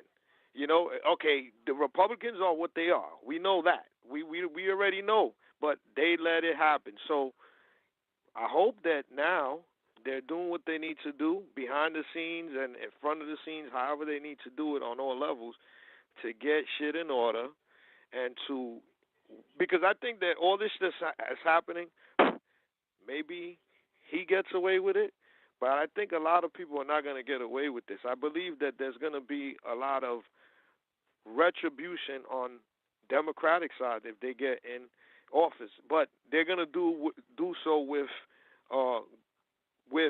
reason and with some, there's something there to go and retribute because there's something there. It's not just make up some shit and do what he's doing. I just say, man, Democratic Party, independent, because of the independent too. Independent, they keep, let's be independent. Oh, we need another party. But we can't get the numbers right to even get the shit. We're fighting from the outside in the sense of now we over here complaining, upset, no power, what we could do. Yes, Democrats have, the party has somewhat power, but they also have their inner shit is being talked about now too, how they're going to change shit up with the Schumers versus all the newcomers and the people that are going to raise money for the new generation, but also not compromise themselves to the point where, we're back with, corporate companies controlling everything and everybody taking an envelope and looking the other way, whether Republican or Democrat. Well, we know that, there's a lot of them on that other side that does that. But, again, those that are doing it on that side, the left side, is hindering all the other shit. So I would just say that Democratic Party, the ones that have the power, mobilizing, the ones that have the money or raise money, they have to get together the right way and strategize, which I know that I'm not telling them nothing that they don't know. I'm just saying that has to be reiterated. Getting the people to come out. The percentage of America that is disgusted, doesn't want to vote, and the people that are lazy that don't want to vote. You gotta motivate them. What is it that you need? I don't have the answer to everything, but I do know this. They have to motivate these people to start coming out and voting, because what's happening now, it's because we let them get in power. Now they got the power, they got it, however they got it, but people voted. A lot of people stood home, and yet now we're in the position that we're in. We got to work harder. Our party has to work harder, you know, to encourage the so-called minorities and people that are disgusted with the system to come out there and support. The people that are upset with what's going on now to come out in the numbers that need to be to make the changes that we need to. That's all. I'll leave it there, man. Well, I don't see the Democrats doing anything, man, and I have hopes that they do. Um, and the reason that I say that is because during the campaign, they would barely call that man out for his misbehavings. And they still ain't calling him out. They still ain't calling him out for his dealings with Epstein. You know, they calling him out more than they have before. They ain't calling him out for his fucking robbery with his Trump University. They ain't calling him out for stealing money from the American people. They ain't calling him out for the emoluments clause, him running a business. This motherfucker was able to open a cryptocurrency industry, and run it from the fucking White House. And people are hardly saying anything about that. And the reason I'm saying that they're not saying nothing because he's still able to do it. He's able to sell products right there in the White House, MAGA hats. That is a violation of some goddamn law. And he's able to put all these millionaires and billionaires in position of power without being going through the channels, the proper channels to be qualified.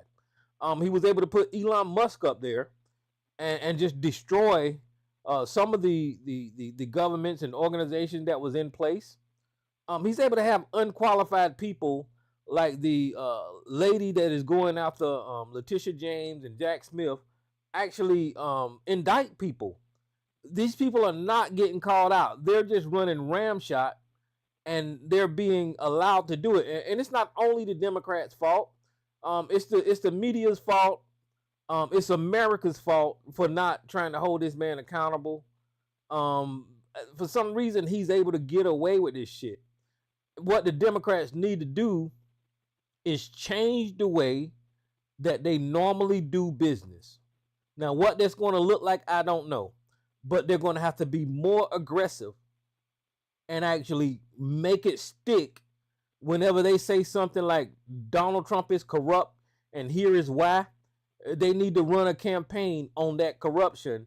For instance, his association with Epstein and Ghislaine Maxwell. We should see billboards all over this goddamn country. We should see commercials. We should see fucking YouTube channels popping up with Donald Trump, pictures of Donald Trump, not nothing perverted, the actual truth about his association. That damn court document that I started with over 10 years ago, and that 13-year-old girl accusing Donald Trump of doing some of the most heinous shit, him and Jeffrey Epstein together, that shit still exists. It ain't been in the mainstream media. I read that disgusting shit here on the damn show. The Democrats have all kinds of stuff that they could use, and I don't know why they don't use it, because if it was in the other damn hand, they would definitely use it. You seen Marjorie Taylor Greene sit in fucking Congress and show naked pictures of the president's fucking son. So there's no limitation on how low they will go. So the Democrats need to be more aggressive with what's actually going on the other side. And I don't know. It's just I don't know. I wish the Democrats would fucking tighten up. And if they take charge, I really, really wish that they don't give a shit. Oh, you know what's going on, Jay, is that the Democrats really care about what Republicans think of them. People think. Yeah. Yes. Yeah, they really care. The Republicans don't give a shit. They don't care. Right. They don't give a shit. Right in hell. Yeah. Damn, they need to learn that. Yeah. Okay, so let me, Lisa, I got your line open. How you doing tonight, sis? Oh, I'm doing okay, Tyrant. How's everybody? Oh, we doing fine. All right. That's good. I had called in some time ago, but then I got another phone call, Hmm. so I had to get off the line and take that call. And then when that was over with, I called back in. Uh,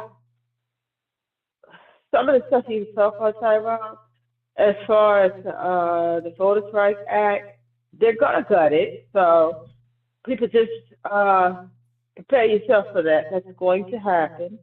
And one little quick thing, Marjorie Taylor Greene, some of her answers, she did get censored in her seat. She was kicked off all of her committees. So there was some, she did receive some things. And I agree with you. The Democrats need to learn how to, they just, they, well, a lot of them need to go. But we worry about that when the time is right. But a lot of them need to be clean house, and some new ones need to be brought in. Some people like the guy running for mayor, Zanami, what is it, Zanami? I can never get his name Yeah, right. I seen him on In New the. York. I seen him do his interview. That's for the first time I heard him speak. So yeah, I get what people like about him now. So I think that he'll do And good. we need more like him, your Crockett, and like one of the congressmen here, a couple of them from my state, things like that, who don't have a problem. We need more of them. A lot of the old guard needs to go. I know y'all hate to hear this. Hakeem Jeffries needs to go. Some of them old ones, you're going to still need their guidance, but they need to clean house with a lot of them. Um, but some of the things I do agree. They need to find a different way and like some more AOCs and different people like that, Bernie's and stuff. Yeah. But some of the things that the Republicans do, if they did those, say like on the floor, different things like that, they would be censored. Definitely, because they're not running anything. As far as some of the like as far as social media, some of these huge podcasters and things that Trump and them were able to use, but those things can do things. They can do and say things that politicians can't. And that's one thing that the Democratic Party never really put money, time, and energy and grassroots into that. Now they screwed up with that because the Republicans did. I'm not sorry, not Republicans, the MAGA party, they did. They used everything at their disposal. So all they had to do was get up there, show their teeth, and lie, and the dirty work was being done to the people. So, but the Democratic Party, they didn't, they didn't do that. So certain things that public can do, certain things that alternative media can do, that politicians can't. So that's first and foremost. And I don't much blame Kamala because she didn't have enough time to she ran a fantastic campaign in the time that was given because the party was too long trying to hold on to the old guard when they should have pushed Joe Biden out the way and they should have had a rambunctious uh he should have announced long ago that he was not going to run and let a whole pool, Kamala too, get into it and let them fight it out, and whoever win the convention, and all of these people could have been out there doing what they do, making the rounds to the podcast, to the alternative media, to the they could have been doing, or they would have the time that they needed to really get their hands dirty and get down in it. That's what they should have did. But they still was trying to hold on to that old guard. And as this is not a put down to Joe Biden, but Joseph Robinette Biden was not going to win that election. That was the thing that I had feared the entire time. They had muddied them and dirtied them up so bad over the period of time, Trump and MAGA's interference in his presidency because the MAGA party allowed it. He was muddied up, beat up, bad. Even though he was making some good moves, they had him muddied up and dirtied up. And then they had the social media voices all of them. And some of the biggest podcasters, the Joe Rogans and all of them. Then you had Turning Point. You had all of these people. They had him muddied up pretty bad, and he should not have run. He should have let a fresh group of candidates get out there and let's see what they can do. At the last minute, I mean, he went on ahead and announced he was going to run. I didn't see that going anywhere. I was like, yeah, I don't care if he was in a coffin, I'm going to vote for him. But the way things was looking, I didn't expect him to win anything. I just didn't talk about it publicly. It broke my spirit when he announced that he was going to run because I was hoping that he wouldn't, and he did. And at the last minute, we saw what happened. He had people was like, it's one bad debate. It was an awful one bad debate. And when you getting down to the wire like that, and you have that machine that they had on the MAGA side, you can't have one bad debate. And it wasn't just a bad debate. We saw what happened. And it did, okay, well, and the people had to push him out. Maybe they should have let him continue and let's see. But he wasn't in no shape to run no campaign. He was not going to be able to keep that up. He was not going to be able to do it. And it was going to get worse and worse. So one last ditch effort, the people went behind the scenes and they got his ass out. Now, if he was more vigorous and more all of this, that he could have beat Trump. But after all that muddying, and he was looking older and older, and after that debate, it was all over. A lot of people get mad. Now, how they did him and the press, and I'm talking about the party too, the Democratic Party, they didn't handle that right at all. They didn't handle that badly. They should have tried to keep it out the press, what they were doing. Yeah, they should. Trying to get him to push him aside. They should have. But they let it be known. The Democrats jumped all over him, and they don't do the Republicans like that because I just played a video. Republicans don't do that. No, Mitch McConnell just busted his ass just by walking normally. Yeah, I saw that. And I guarantee you, the Republicans ain't gonna say shit about that, And that come from old age. They don't. Trump will because he's fast as Mitch, but he say anything about anybody. But the Democratic Party was supposed to take note from how they do. No matter who's screwing up, who's messing up, who's inept, who's this, who's lying, who's that, they don't do that. And the Democrats, and they had, what was it? I can't think of the actor name. And he did a op-ed piece. I think it is in the Washington Post and a lot of newspapers. I can't think of his name either. George Clooney. Yeah. And things like that. Then you kept hearing all these leaks and stuff that was coming out that Nancy Pelosi was behind the scenes trying to get him gone. That Obama was trying to get him gone. They didn't handle that at all. The time to handle that was before he announced, where you had a clean slate before he announced he was running. If you didn't think he should run. Yeah, they should have had a primary. They should have had a primary on schedule. They should have had a primary. Like you said, get all the candidates up there and let them slug it out. And then we could have had a regular candidate. And let them slug it out. Yeah. And whoever gets the nomination is slugged out. You use social media. You use every tool that you have and let them fight it out. And the last one standing, let them have it. That's what I thought they were going to do. But then he announced that, he was running. I ain't see no hope in that. I really didn't. And that's why I didn't watch the debate that night. And I was afraid to watch it because you know what? I knew it was going to be that. And how other people didn't know, it amazes me. I'm bewildered how other people didn't know that it was. I didn't think it was going to be that bad, as bad as it was. But I knew it wasn't going to be good because they had Trump hopped up on whatever it is they're giving him shots. I knew it wasn't going to be good, but I knew it wasn't going to be good. But I didn't think it was going to be as bad as it was. And then everybody was like, "Uh-oh, we in trouble, girl. We in serious trouble." That's why Trump got all that energy.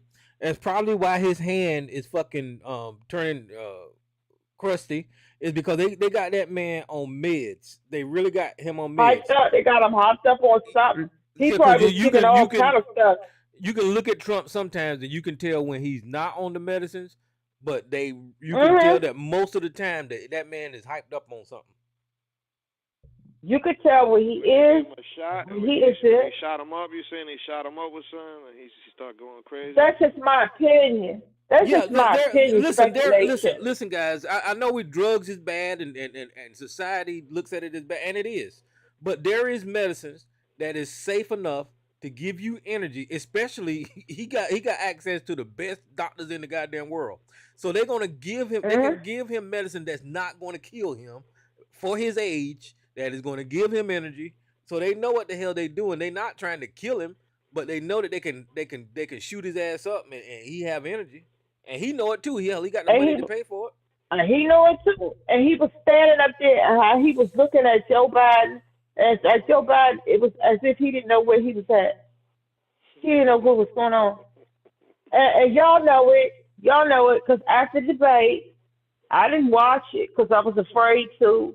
It was And hurt. It then was I hurt. had got word. I talked to my mom. People said, "Ooh, we in trouble." And then Bad. y'all had the show afterwards. Remember, everybody was down in the dump. I expected that. It was bewildering to me that you all weren't down in the dump. I mean, that you all didn't expect that. I did. Because we saw how slow that man got. He looked like an old, confused man. And I'm not an ageist. I am not. But that's what he looked like. He looks like up there. So they party got a whole lot of work to do. The Democratic Party got a whole, I'm an independent. The Democratic Party got a whole lot of work to do. And people's talking about a third party. Well, then the people need to get serious about a third party. I don't know if we need to jump on that right now because that just split up the vote. And, in the next, if we have another election, that will just mess it up. So maybe we ought not try to really hone down on that. But after we can kind of get through this, maybe get a third party. The people need to get serious about a third party because I have followed the Green Party for a lot of years, even though I ain't vote for any of them, because it became clear to me that they weren't serious. They weren't serious. They just show up to be spoilers. So why is anybody a green part of the Green Party? So I don't know. A lot of work got to be done. It really, really does. And then I also want to say something that Jay said that I agree with 1,000%. Ain't too much going to happen to Trump over a lot of this stuff. But all of them underlings, Hmm.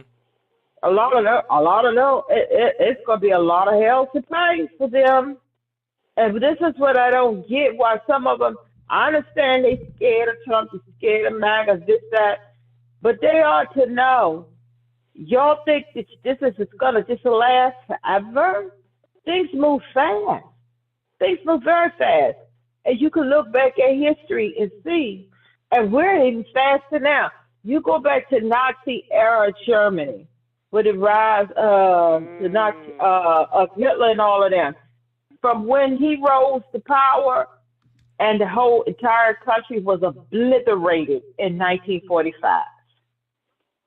And it didn't take, they were talking about 100 years, 1,000 years. No, it didn't take nowhere near that long. Well, now this might be But just when rumor, when but Trump is talking about shooting off missiles in the ocean of California for the No King's Day I protest. So I don't know if that's true or yeah, not. I heard about that, but the thing is, Tyrone, I don't understand why they don't get it. It's not going to last. Nothing lasts. People need to learn history, Yes. and with things move even faster now than they do now. The cracks are there. I was absolutely shocked that all these media outlets they turn in their badges at the Pentagon and say "F y'all," and they walked out. We're not going to be suppressed like this. It's the cracks that you have to look at, and the best way to see Like way back machines. It used to take 100 years for stuff, 200 years and wars and killings. It don't take that long.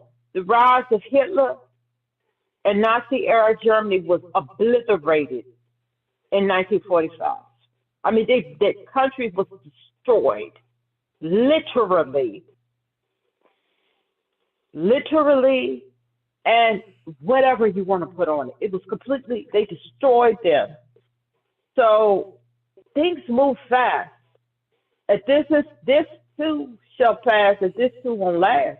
A lot of people going to prison. I see like that black commander, he put it for his retirement early. And did y'all hear about that? He's one of the commanders of the areas. This is what I'm going to go over because this right here. Well, he worked at the Pentagon. No, black.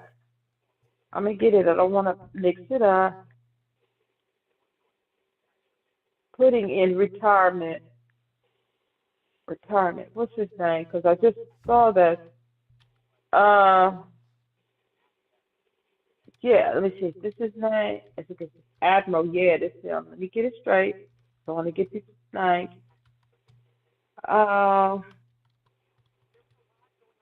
Let me.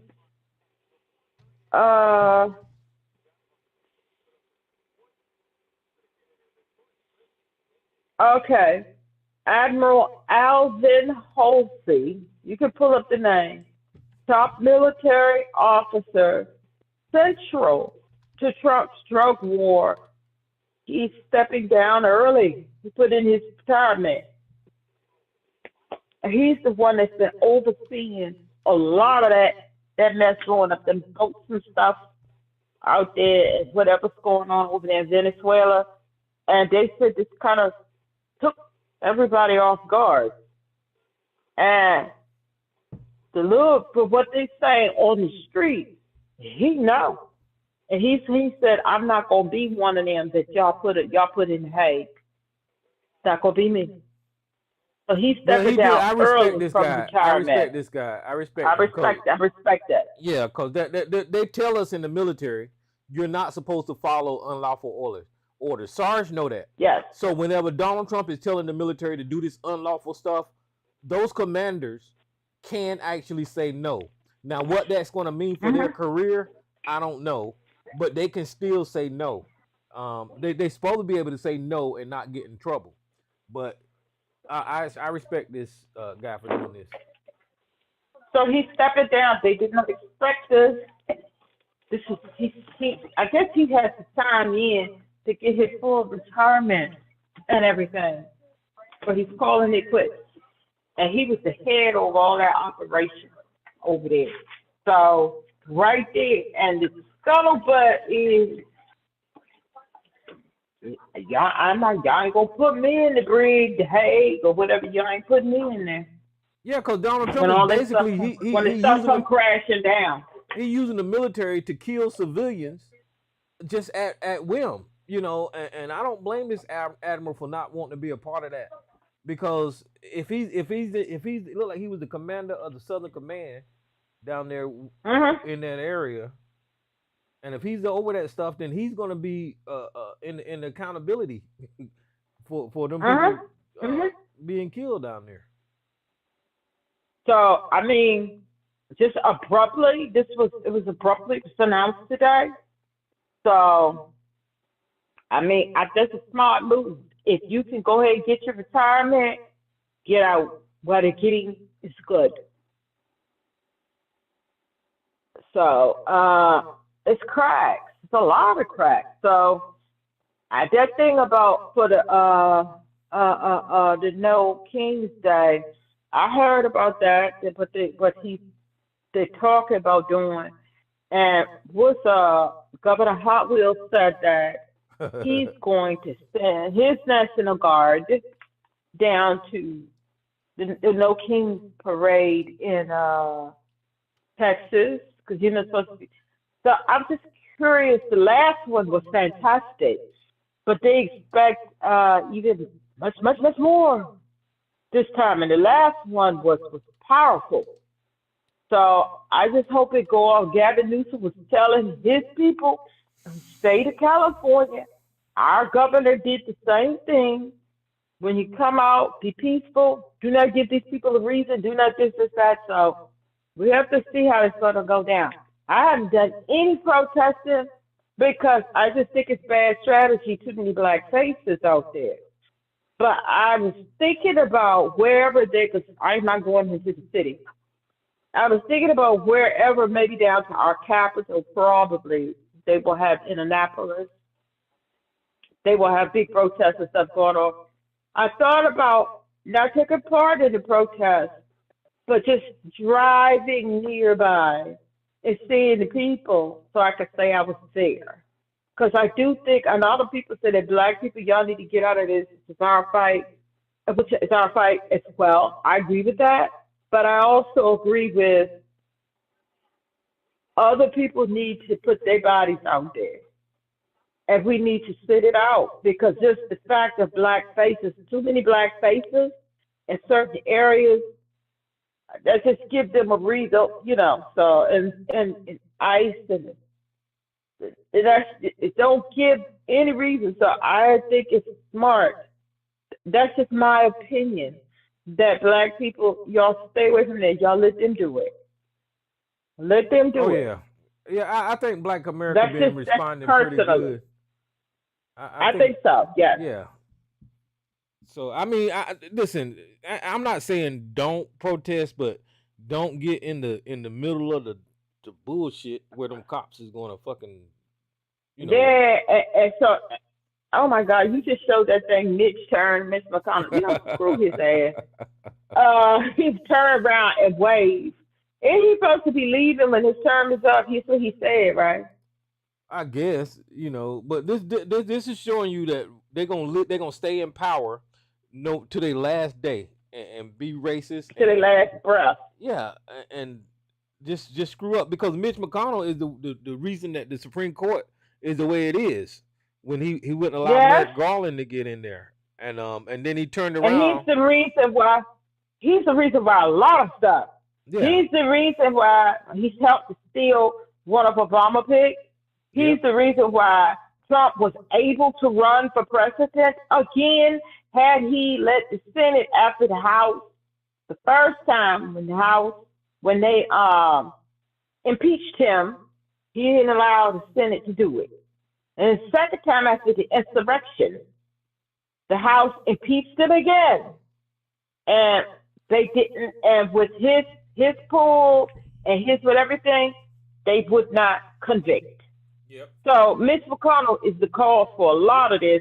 That's why he was given, he gave that interview, I forget who the hell that was he was talking about, and he was tearing up about, because he see how, he know he the cause of all of this, a lot of this foolishness that he don't go along with Trump and MAGA and this whole thing. You caused this.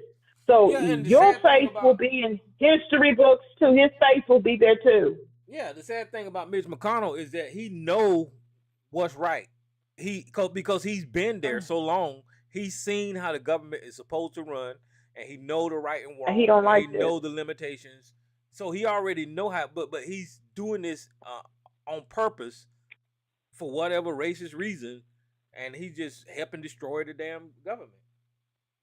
I don't think he's helping as much as he used to, because some of the things that they were trying to get passed, they did get passed, and the Democrats are trying to stop him. He stopped Trump and them. McConnell did vote with the Democrats. But it's too late now, Mitch. It's too late. Yeah, because they got a fucking idiot up there that don't care about this country. Too late now. Donald Trump do not care about this country. He don't care about the people in this country. The government is in the middle of a shutdown right now. People are losing their money. Grocery prices are high. Gas is high. People not going to be able to pay their rent. And I heard for the military that they're going to go into this emergency fund to pay the military. Some Pentagon emergency fund to pay the military. But that's just the military. What about all these other government workers that's not going to be able to pay their bills? What about all these people that y'all basically fired. Um, these people are causing destruction to this country for no reason. There was no reason to shut the government down. None. Yeah, but you know what? I know they said that they're going to go into an emergency fund to pay the military. This is just my opinion. They shouldn't get paid either. That's just my opinion. Yeah. Yeah. We're not at those who are stationed overseas. Yes, go into the military fund and pay those who are stationed overseas. Well, They're not see, home. right before this Pay them. announcement, right before this announcement, I don't know if you've seen it or not, but they showed this Mhm. news report where the military was standing in line at these food banks, and the lines was Yeah, going I all the way saw that. around the building. So that probably has some I type of saw that. effect on the decision to go ahead and give them some money, because it looks bad for the country not to pay the damn military, and for the military to be out It there at food banks and shit. That really looks bad. it looks bad. I agree, but the military people aren't the only ones standing in food lines. No, they're not. No, they're Those, not. But that's what I'm saying. those, those, those who are overseas, who are stationed overseas, pay them. Yeah, that's what I'm Those saying. who, That's why like the some type Trump of action, pay administration. them.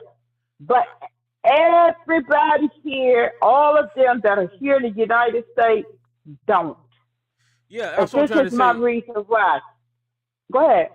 That's what I'm trying to say. The Trump administration full of shit, because that was a bad media cycle for them. And in order for them to get past that media cycle, that's the only reason that they're getting this funding from the Pentagon for the military, is because they don't want that news. Now they want the news cycle to be that the Pentagon is paying the military. They don't want to. They don't want the news cycle to be that the military is in food bank lines. So the administration full of shit with this payment for the military, because that ain't gonna last nothing but 1 month or so. You know, so they full of Nobody shit. else is getting paid. Yeah. The air traffic controllers, a lot of them been calling out sick and all kind of, and all these people, other workers and other people who are affected by this, they're not getting paid. So overseas, yes, if you're stationed here, if you go through the same hardship that everyone else is going through. And the reason why I say that is because you was in the military, Tyrone. I was married to a Yep. military man, and not you, and not the person who I was married to. Military votes Republican. A lot of them do, A and you lot of know them it. do. A lot of them do. You're absolutely right. They do. To tell the truth, shame the devil. A lot of them they vote Republican heavy. They do. I So mean, when I listen, first it's got in the military, I voted for Ronald Reagan, and then after that, I didn't. Tyrone. I did when I first got in. Uh, Damn, I couldn't even vote at that time, but I would have not even Tyrone. I but voted the for couldn't vote Ronald either. Reagan. the I I couldn't was political a vote kid. either.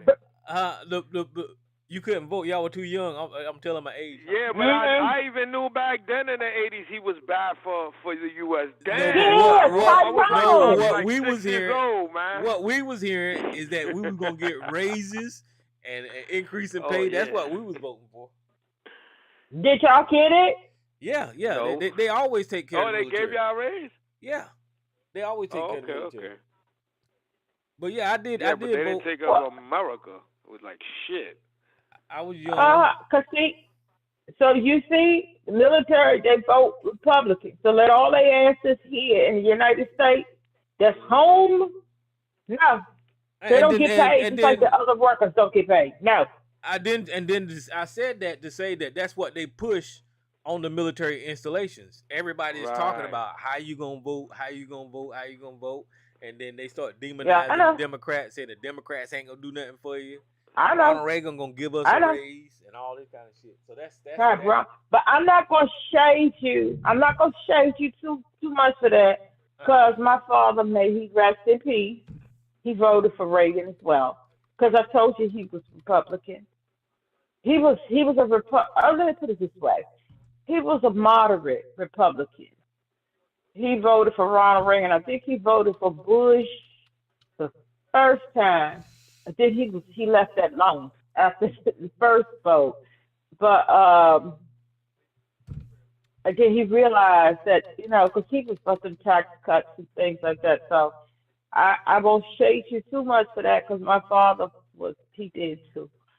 And up until George Bush's second election, that he was finished with. He didn't vote for them anymore, and he used to run them down like everybody else. So I guess you finally woke up, but that's the military. I know my ex. Oh hell no, he was never vote. Well, Well, he wasn't old enough to vote for Ronald Reagan. But by the time let me see who was president when he was able to vote. Who was president after Reagan? It was George Bush, I Bush. Chuck. believe. Was it no, George H. Yeah, no, I think Clinton. Well, George, one of them. And he did, but he never voted Republican. He was never on that tip, ever on that tip. But see, and it was different type of politics then. You could listen to both sides and hear both sides say whatever the hell they want to say. I wasn't all into the Ronald Reagan scandals and all that kind of stuff. I just know that I was supposed to get a pay increase if I voted a certain way. He's like, all I'm looking for is that check. Yeah, man. That check, yeah, pay increase. I figured you were gonna get it anyway, regardless if he won or not. So, because they always take care of the Department of Defense. Hmm. So, But I mean, you all were gonna get it anyway. But that's the military for you. I know that mindset because I know some of my ex's friends. They weren't. Well, yeah, some of them were the white ones, and some of them were Republicans. I don't think any of the black ones were Republicans. No, but well, yeah, I I get what you're I saying when you understand say that they shouldn't get paid just like everybody else. But but and you the you're ones absolutely here, the right. ones in the states.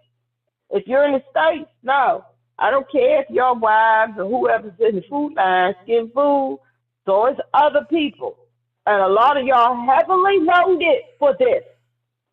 So you shouldn't get paid. That's just my opinion. If nobody else is getting paid, people out here struggling, Yep. and they take care of them because they see how bad it looks. Well, other people are in the food lines, nobody else is getting paid, and then they expect air traffic safety to show up, come to work, the essentials anyway. So if they're not getting paid, but we're gonna have to pay the military. If you here in these United States, no, you don't get paid. Overseas, yes, but here, no. That's just my opinion because I know how y'all mind. I know how the military mindset is. So they need to feel it. They need to feel it along with everybody else. And it's not like military get paid a lot because they don't. When you actively there's this lower grunts and then people no they don't. And a lot of times they be on food, their families and stuff be on food stamps stuff, Hmm. along with everybody else. I know the mindset, I know how it works, but because I knew what the pay was. Well, Navy, I don't know about any of the other ones, but no, no, it should get paid. That's just my opinion, and I support the military, but I don't support this. I Well, don't. they shouldn't be no special carve out for this shutdown for the military. Especially like you said, they heavily vote for Donald Trump. They voted for this shit, so it is what it is. Um, It is but what it is, and they'll still get 3 meals a day, and if they're living on base, they be all right. Their Right. wives and children and stuff like that will be in dire straits. They still have medical care and different things like that. Other people, they can't say the same. They cannot say the same. and they bent over And there are a backwards. lot. They bent over Go backwards to ahead. go into that Pentagon fund because they were saying Donald Trump and Heschef was trying to get Congress to carve out a budget just for the military, but they can't do that without going through passing this spending bill. So they couldn't do it. Yeah. So they dug into the Pentagon. They got some kind of fund or some shit. Pentagon got it. They got the money. As much money as they waste every year. They never balance their budget. They waste billions and billions every year. They got the money, so that ain't no big thing. Mm. That's not no big thing. That they gonna take it out of their money and pay. So I don't know. Everything is just a mess. And I can't believe that I feel this way that families should go without, but they'll still get food. They still get this the servicemen, the people who sent. They still won't y'all still get meals, Tyrone? No, they won't have no money. They won't have no access I'm to not no talking money. about the family. I'm talking about the Now, actual service people. if you a single soldier living in the barracks, you'll still get to eat. Yeah, But that's what I'm talking about. if you're married living off posts, then I don't think You won't get it. uh, Everybody else family gotta nah, suffer. your But if you family. living on, but if your family lives on base, But they still have a place to stay. if you have a military family, you can bring them to the mess hall to eat during Yes, that's what I'm saying. yeah, they can That's eat. what I'm talking about. I'm talking about. I've eaten in the mess hall Yeah. uh quite a bit. Not because I had to, but for whatever the hell I had to be No, up there. sometimes I mean But that food be pretty good in there sometimes, so that food it is ain't bad. good. Yeah, Yes. it ain't bad. I've eaten in the Air Force mess hall. That food's good. Up at the naval bases and stuff.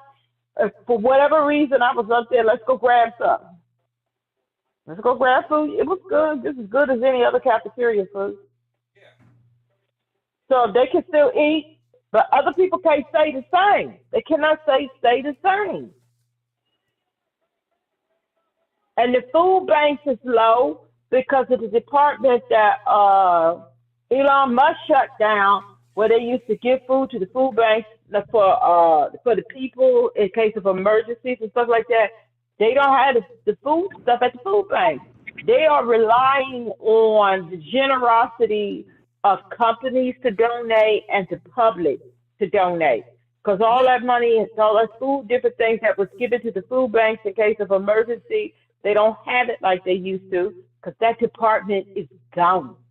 Well, yeah, and see, like right now, we're talking about economics, and Donald Trump ran on fixing the economy, lowering prices, and all this kind of shit. The terrorists supposed to been bringing in money. I wonder how the Trump supporters feel right now. Donald Trump said that he made $17 billion.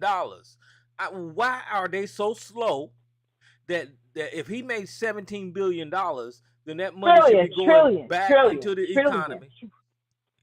That money should be trillion, going. Tyrone, not Oh yeah, you're right. 17 billion, 17 trillion. 17 trillion. That money should be going back into the economy. They should be giving out fucking stimulus checks. That's enough money to run like 8 goddamn countries. I don't see why they so slow to know that this man is not telling the truth when it It's comes to the economy. lying. Yeah, he lying. Who's We this would be able to. Go ahead. Who's this unknown caller? I just open your line. Who that? Big OC, Big OC. What's up, Big OC? How you Hey, doing Big tonight, OC. man?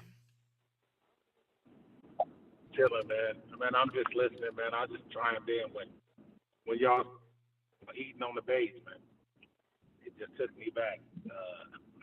Took me back a lot of years. Did your family ever meet eating the mess hall? Shit, man. All summer. Yeah, I All mean it's summer. good food. They really do good in the mess hall. We call it a mess hall, but Yeah, it's good. it's really good That food. food is good.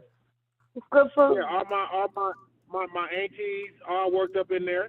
Mm. So we was definitely coming up in there on the regular to see moms and aunties. And we get right in line and get us a tray and eat Uh-huh. good. And I'll tell you where we ate the best when we go down to San Diego and get on one of them Navy ships and go to the Admiral's quarters. And Yeah. the Admiral had a whole soda machine. We was like, oh shit, there's a whole soda machine in here, like for the fountain drink. Shit, we was killing Yeah, that Admiral's soda. yeah. But I have those were the eaten. days. I've eaten in the admiral's quarters. I've eaten in the one particular admiral's quarters. Pretty good, and they eat good. Yeah, they eat real good. Yeah, I spent many years eating at the mess halls on Camp Pendleton, to be exact. Well, So do you think the military should get paid when everybody else not getting paid? um, most definitely, because my taxes is still getting taken out. So if I'm still paying taxes, whoever's supposed to be getting paid should still be getting paid, or they should stop taking my bread. No, I'm saying like everybody else is not getting paid because of the government shutdown. Do you think that they should carve out an exception for the military? Yes, and my whole thing is, I thought the money is there. They just got an issue with where it's gonna get spent. They ain't short on no money because they ain't stopped taking taxes in. So I don't think money is the issue. It's something else. No. I'm glad you brought that up because this was a manufactured shutdown. This wasn't a shutdown Right. like at the end of Bush era, whenever he fucked up the economy. The reason that they shut this down is because they're trying to give the rich tax breaks.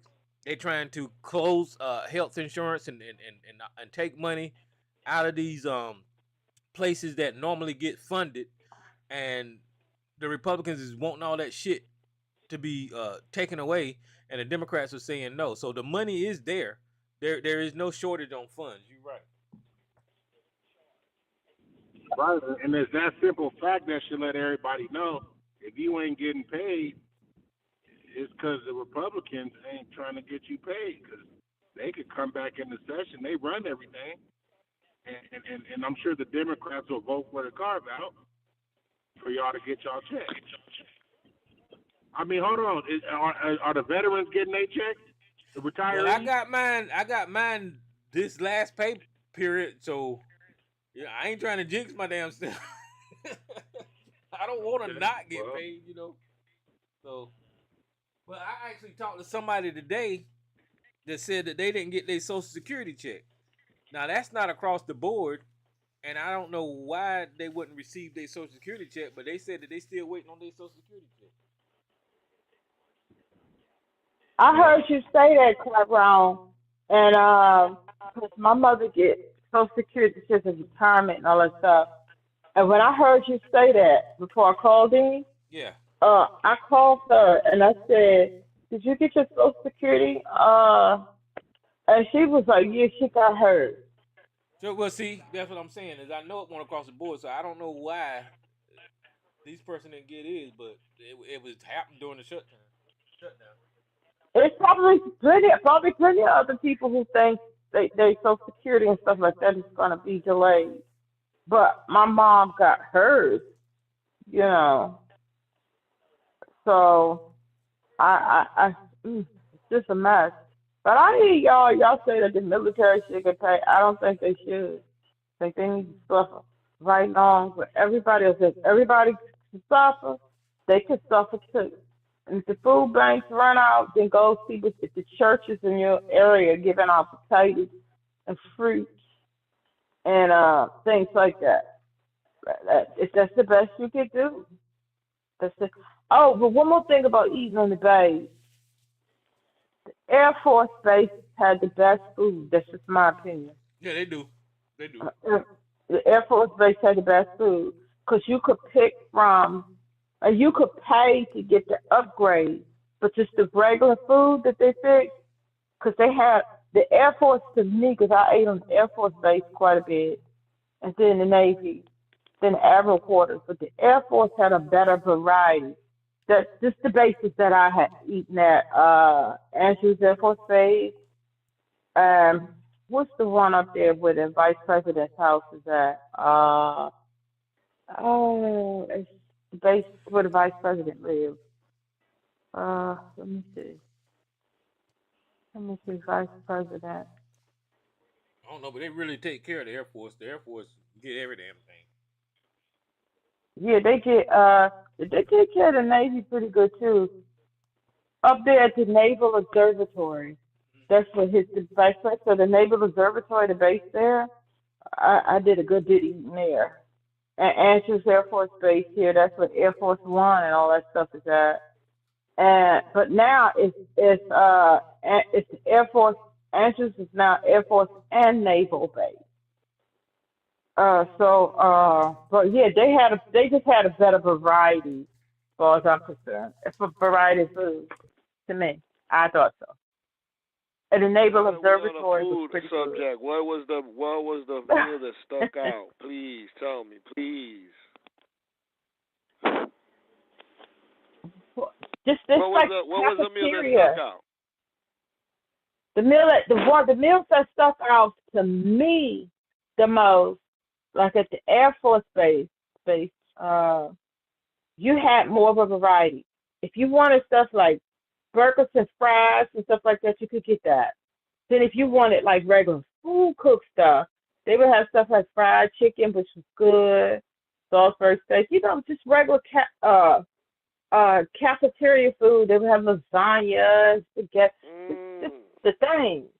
And then the admiral's his quarters where you would eat, it was more of an upgrade. You could get like steak and just the works, the shrimp, and they had so like Tyrone said, so Damn, refined shrimp. meats. And yeah, for the admiral's quarters, this was a little bit more upgrade. So, but as far as the regular bases, the Air Force they had, and the Naval Observatory, they're cooking. They had like variety. Like they don't really have. What's this the place they still have where you go in and it's like a mixture of stuff? I can't A think of what you buffet. call it. We have like a buffet. Yeah, yeah, Yeah. Hometown buffet. yeah, like that. And the food was good to me. I thought it was good.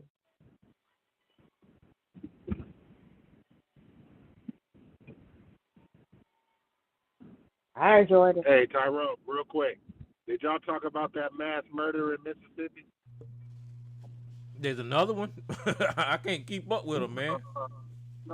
The one that happened on last Friday after they a homecoming football game. Oh yeah, I know what you're Oh talking yeah, about. yeah, yeah. I That. don't think I mentioned it though. You say what? I know what you're talking about. I don't think I mentioned it though. Oh yeah, that's where I'm from, man. That's my town. Well, what happened down there? Was it Was a that white guy black? or was it a black Yeah. What guy? happened? Um, it was rival, groups where there's been a curfew down there for a few months now. The neighboring town, the bigger town, is called Greenville, right? And there's been a curfew because there's a lot of shooting and shit that go on there. Just young folks, just shooting for whatever reason. Um, so the curfew spilled over to my little town too because just for some odd reason, like I said, they shooting.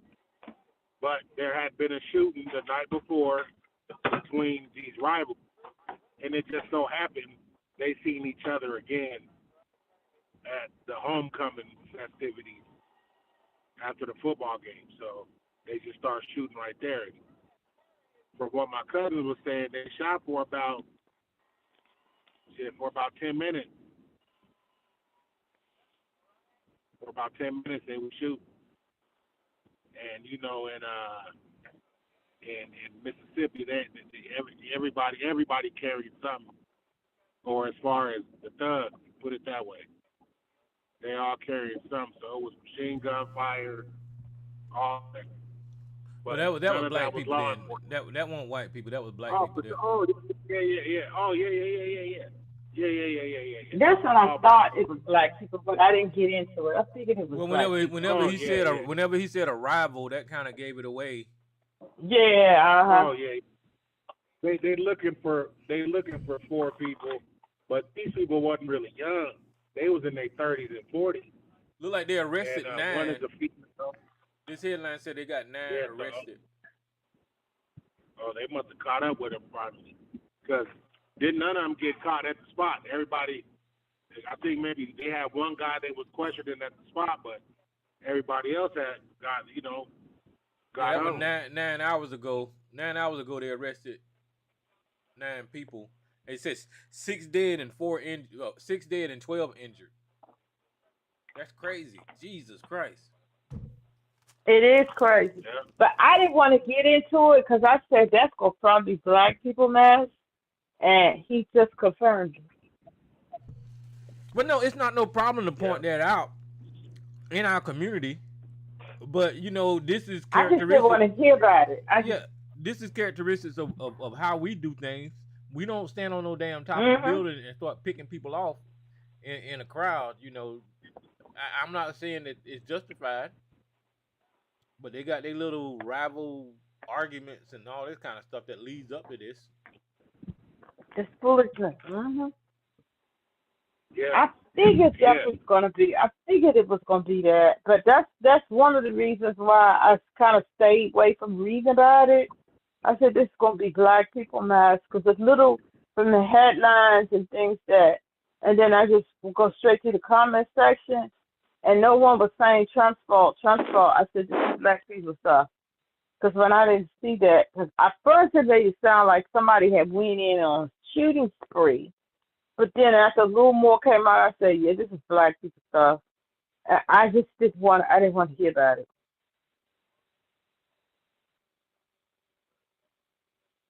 Yeah, there you go.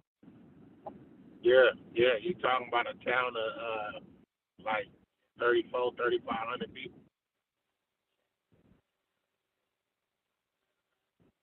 What was it, a high school or a college? High school. After the, High down school? south when they had a homecoming, everybody Yeah, come yeah, back yeah, to yeah. town. Yeah, that'd be People that's real from out of big. town Yeah, come back to yeah, town. yeah. So that there's a big celebration. Or in them small towns. You know what I mean? Yeah, I know. Like the town where So my mom and them definitely. from. It'd be real big. Everybody be there, like at the high school games, and that's like the Yeah. biggest thing. And they have the homecoming, and it's high school, cause like it's not that in other places, like where I live. Yeah, the high school, you bet. Oh, y'all having y'all homecoming. Nobody cares about that except for those who, and the ones in the school probably don't care about it much. But in them little small towns, they do. Those are big events. Yeah, because a lot of times it's only been that one high school, and maybe your grandmama went there, and your mom and all Yeah, your aunties and cousins went there. So everybody went exactly. there. So when it's And homecoming, everybody everybody comes turn back. out. Yeah, but we have our homecomings, like the homecomings for the schools, because like my parents are them hometown. It's just one big high school, and all of them. But it's a newer building now, but all of them went there to that one high school. But here we have high schools coming out of and the students they don't really care much about high school homecoming and that kind of stuff either. The students don't even care. So For me, I'm on the West Coast. Like I always say, we don't get a lot of the black functions. You know what I'm saying? We ain't got no HBCUs and things like that. And a lot of our functions that used to be all black are now, for the most part, multicultural. So, yeah, um, it's a whole different feel out here when it comes to black people getting together. You got some that been out here for a long time. You definitely got generations in certain areas, but yeah, it all gets fractured, behind some bullshit usually. yeah. But That's that's why that's what I like California about don't as far as the say HBCUs. what now? No, like here, well, California don't. They don't have any HBCUs in California. Shit, no. Oh, I didn't know that. I did not know that. They didn't have not even one. No, they don't have nothing past Texas. Mm. Ain't no HBCUs in Arizona, New Mexico, Colorado, Nebraska, Wyoming. Nuh-uh. Oh, well, I know ain't none Southern out states. there, but I thought maybe California. I know there's none out there. Like here in the DMV, well, yeah, you got Howard University in DC. You have Morgan State in Maryland, and you have Well, yeah, y'all got Howard. Y'all got Howard, right? Morgan. We got Bowie State. And the other Yeah. one, but that they're not considered part of the DMV. Norfolk and Hampton, places like that. There's quite a few in Virginia, but the biggest ones is here: Howard University, Morgan, and Bowie State.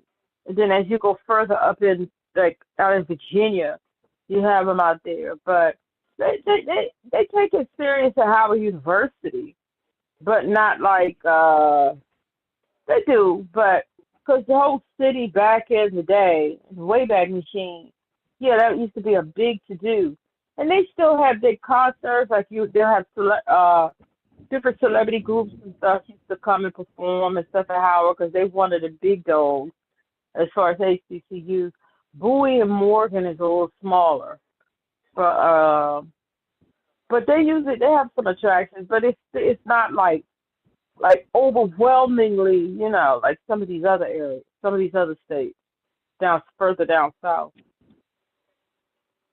Yeah, but see, yeah, y'all just got a different, yeah, we got some black areas here, but they're all concentrated, and like I say, a lot of them is fractured, for the most part, but we ain't got no, they got some dudes that pledge, fraternity, but it ain't nothing like what you see out there, you know what I mean? Mm-hmm. And especially in the south, like Georgia and places like that, they're much more bigger. They're much more bigger than in so, yeah, but that's more yeah, that's more culture. That's more culture. You know mm-hmm. what I'm saying? People, you see the kids that's going to college and they following behind their dads and their uncles, and they all went to Morehouse and they got those suits and ties on, Yeah. trying to get educated. Mm-hmm. And so, nah, it ain't like that out here. There's some people that try, some small groups that try it, but nah, we ain't got that. We ain't got it. That cultural bond. The East Coast and the South, is where the slaves landed at. So this is where these black institutions were developed at, on the East Coast and the South. Yeah. You have more concentration of black folks on this side of the United States All right, let me see who this than is with his echo. on the other side. Who line I just opened? Doing this is Miss Lady. Hey, is what's it up, really? Miss Lady? Yeah, you got an echo or something? Shoot. Is it echoing now? No. You good? I think it's gone. Oh, I came off a speakerphone. How you doing? I'm hanging in here, Tyrone.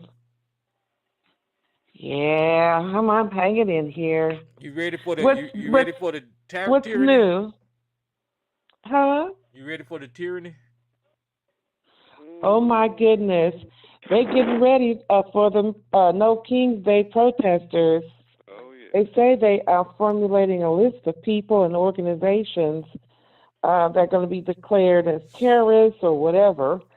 And so if you support that No King's Day, if there's organizations that, are participating and help funding and all that kind of stuff, they say they're going to go after them. But that's really against the constitutional rights to freedom of assembly, First Amendment, right of free speech, and all of that. But, yeah. I heard the discussion about the black colleges and pledging. I'm going to tell you something, though. A lot of those young people, they go off to school and they living on the campus and they get caught up on all that pledging stuff. and then their grades drop, and a lot of them, they got to come back home because they get caught up in all of that pledging, which is College not partying. easy. They put them through, it's really abusive, a lot of that pledging, Mm-hmm. how The they are hazing. treated, and they lose weight. There have been a lot of assaults. Their grades drop. They get all caught up in performing and getting ready for those step shows and marching across the campus and all that stuff.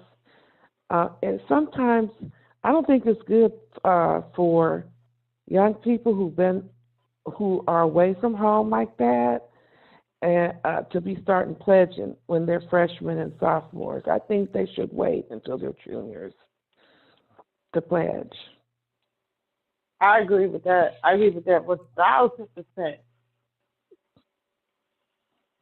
Well, how does it You know, benefit because them? How I've does it talked to benefit? people and they How does will do stuff like it's so abusive, and people have actually been harmed. They've died. Like you remember that young girl? They had her. She didn't know how to swim, and they made them pledges go in the ocean and stuff. She drowned. And I know of someone years ago, nice looking little young guy. He was short and uh, light skinned and all, just very nice. Came from a good family. They jumped him. He ended up with a fractured hip. He was in surgery, mm, and he lost a semester of school. And of course, they sued. His family made sure his parents, and he got $1 million out that fraternity, and that was a long time ago. It was like you get probably $1 million back then would be worth probably about 8 million now. does that pledging and stuff help them while they're in school? Pardon? Does the pledging to these fraternities or sororities do it help them while they're in school? No, they're not helping them. But what the No, it's good not. thing about them is that you do form strong relationships with your brothers and your Yeah. sisters, and um, a lot of them they do well in life. So, like I went a couple of years ago, I went to a, a, a barbecue fish fry. It was nice. The woman was married. Oh, her husband, he was busy frying fish and barbecuing. It was nice. They had a nice house, patios and stuff. And she pledged, I think Delta, and it was she had a whole picnic table out there full of her Delta sisters, and they were probably like in their late 40s at that point, and they were still real tight. Like one was a doctor, one was a real estate broker, one was a dentist, Mm-hmm. one was an attorney. There were a couple that were police officers, sergeants or whatever.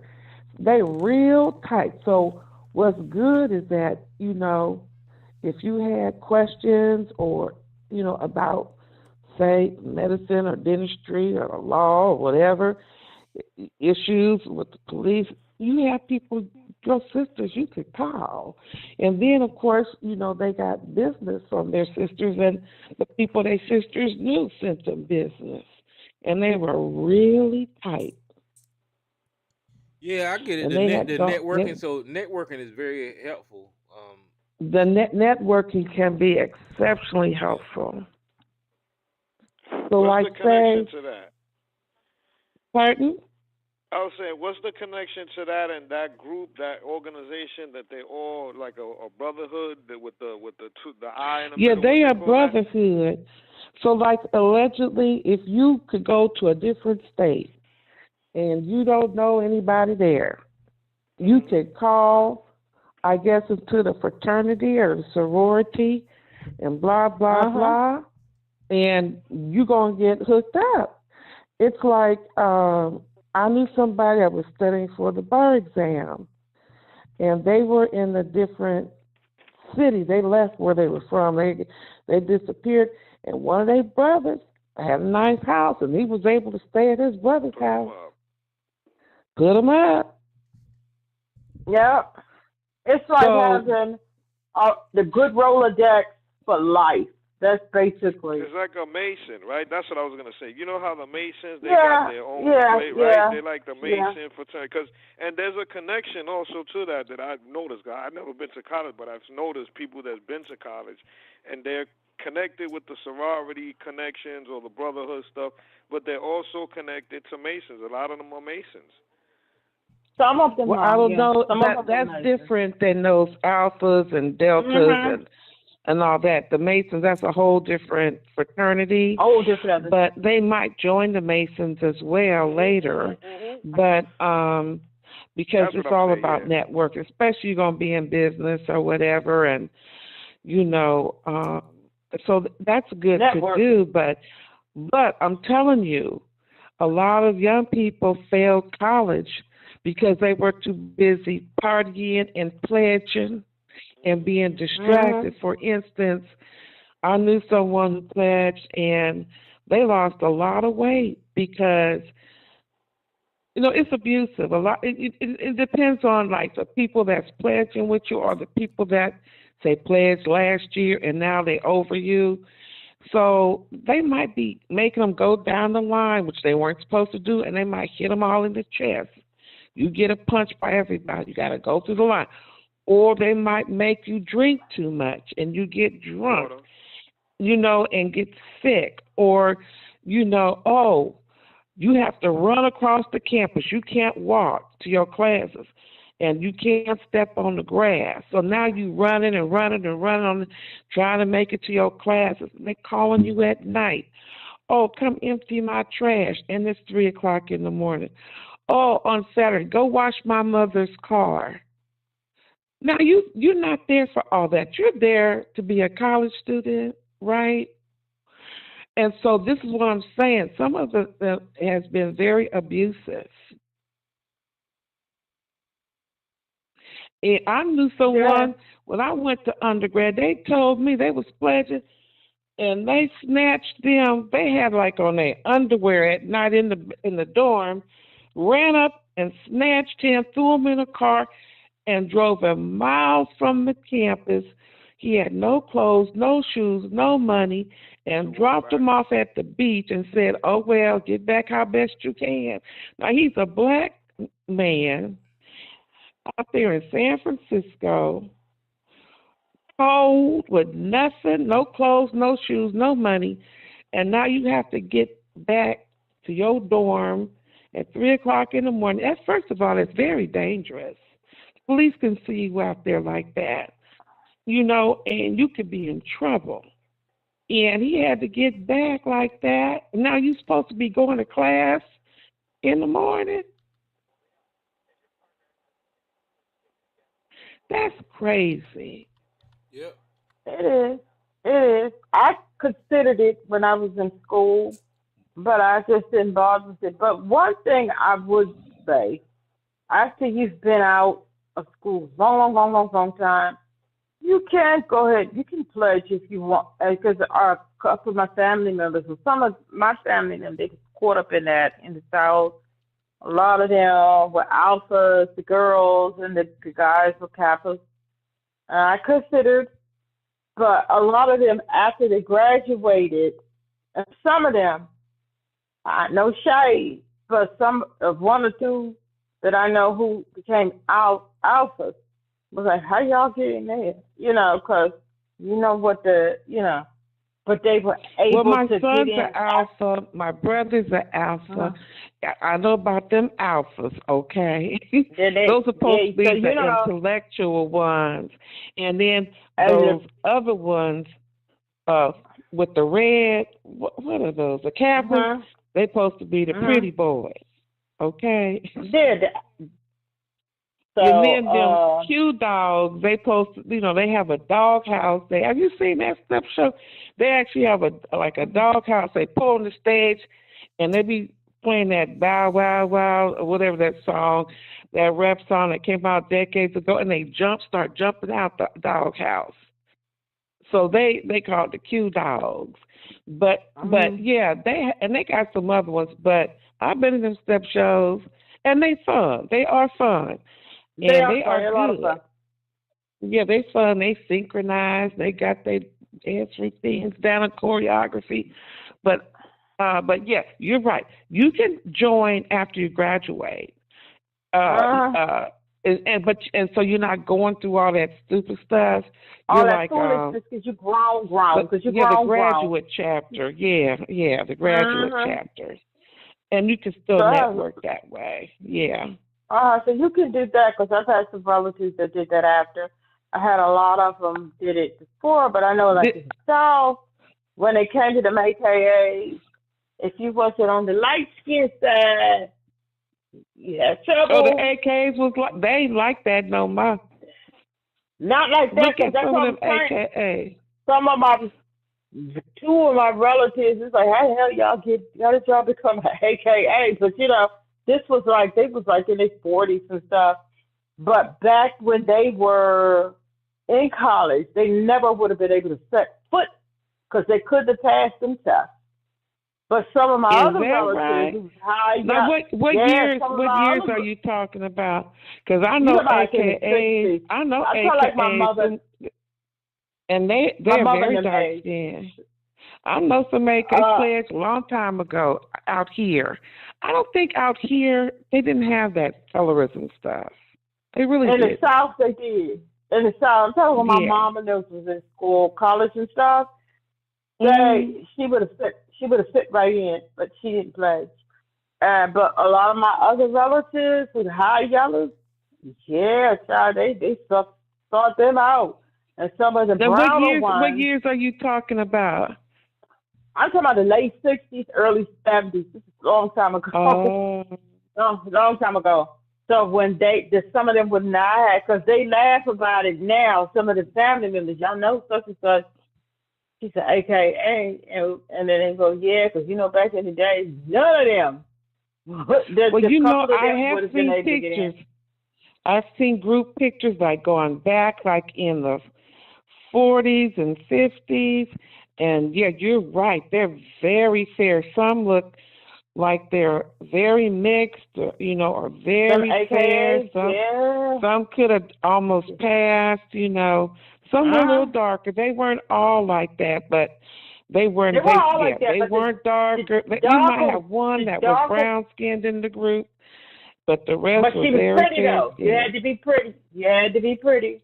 Yeah, they And were pretty some women. of You them, look at the pictures. they were Mhm. pretty women. They were pretty women. So the brown ones, you had to be pretty, and the light skins, you just had to be light skinned. But some of them that got in the South too, in the last like 10 years, they never. I'm talking about people. These people in their late 70s and like 80s and stuff now. Mhm. They never would have been allowed to step in that. No, never. I'm not shading some of my relatives, but they never would have been.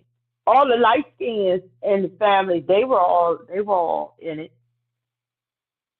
And some of them, they was, and some A of the lot of other sororities. black leaders were alphas, like a lot of them. Mhm. Like Mhm. I don't know what Martin Luther King was, but it was like a lot of the political leaders back in the day. A lot of Mhm. influential black men joined the The Alpha organization. ministers and most of them who were professionals and stuff, they all were. But Yeah, yeah. Like Adam it just Clayton never. Powell, those type of people. But Yeah, there you go.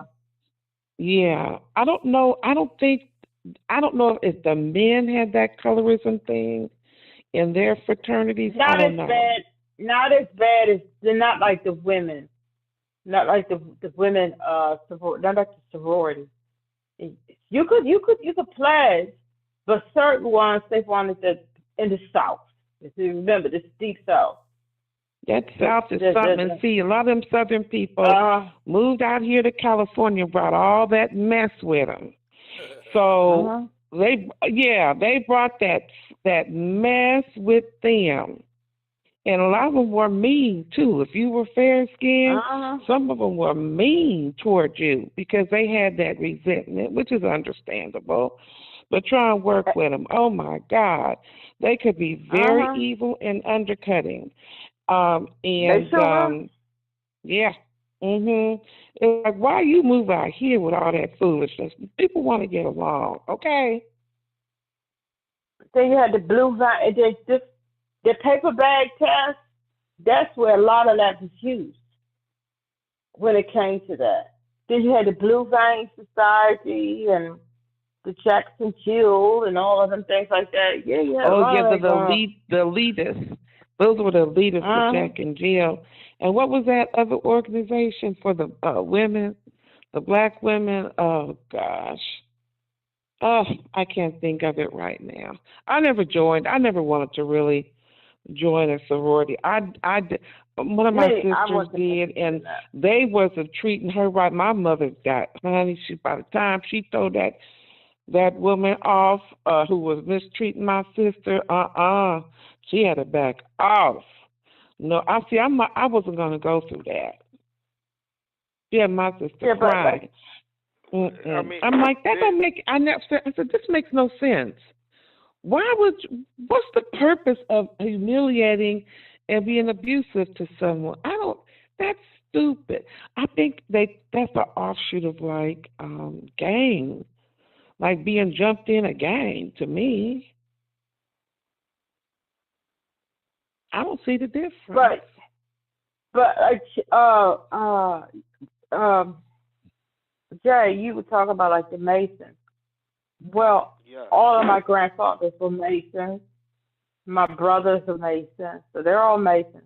And my grandmother and all the, their wives are Eastern Star. So that's all I'm going to say. But Oh, the yeah, Eastern all, Star. yeah, they were Eastern Stars. And my You know, grandfather, that both used my to be a big grandfathers, deal all with of the them. older people.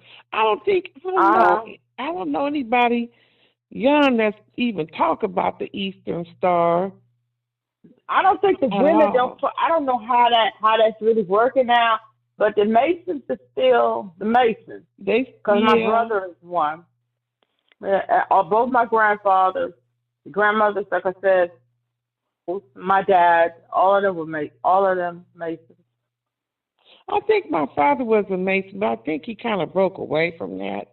I just kind of Uh remember when huh. I was young. That was to be the thing back, decades Yeah. ago. If you But get I don't stopped really by the hear police, they'll young respect men it talk though. about I'm joining the Masons. I don't know. And then they have other, they have the white Masons too. They're still prevalent. I Yeah. met a They still young guy. prevalent. He was studying in his book. He was studying to join the Masons, and looked like he was real nice too. He looked like he was from the Middle East decades ago, and he was like, "See, we were at the car dealership getting our car repairs, and he actually handed me a coupon for like $100 off my repair." I'm like, "Thank you." But he said he was studying for the Masons, and I could see like Mhm. some symbolism and stuff. But it wasn't the Black Masons. I think they're very different organizations, but they probably have the same. I don't know what they're. I know they're supposed to do a lot of community service. They do. They still do. And they still Yeah. have their deep connection because Joe Biden is a Freemason, and he got elevated after he got out of the White House within the Freemasonry. So, yeah, it's still pretty big. People They And vote don't those for him talk fraternities twice. and about it. sororities They do don't. That's community one service thing. too. They do They don't community talk service. about how they things work because my brother will not talk about it. My father and them never. They don't talk about what they do. But the white, I know back in the Wayback Machine, like my grandfather knows, the white Masons and they knew the black people had their Masons. If the black people got into some type of a hoo ha ha, the white Masons would step in to help them. That's it. That's it. So whatever that Masonry thing is about, I don't know, because the ones that I do know, they don't discuss it. Yeah, just like they're not supposed to discuss like a lot of stuff in the fraternities and sororities, what they've been through, Mhm. like crossing the burning sands, when they have to be up all night crossing the burning sands, and then they That's make it tough. through. Yeah, yeah, they don't tell you, but um, they really happy when they finish crossing the burning sands, and they up all night, whatever they gotta do. Okay, and now they're Mhm. officially now a member of the fraternity, and but The yeah, they sorority. do. They do a lot. They have done some good community service. They do They a have, lot. and They they've do had a lot. fundraisers and stuff. Then they got their conferences, and then you have a big network now. Yeah, they You do. got a big. But Some one of them thing I got them will say, houses too. The Masons, that thing go a little more deeper than them fraternities and them sororities. That Yeah, I I will say, believe it. Absolutely. go a little more deeper than Mhm. the fraternities and the sororities. But yeah, I don't know I've about these seen them in the stuff. Masonic halls. They got them Masonic halls. Yeah, I've been to some parties and stuff. To You know, start I out, have to. yeah, at the I Masonic could. halls.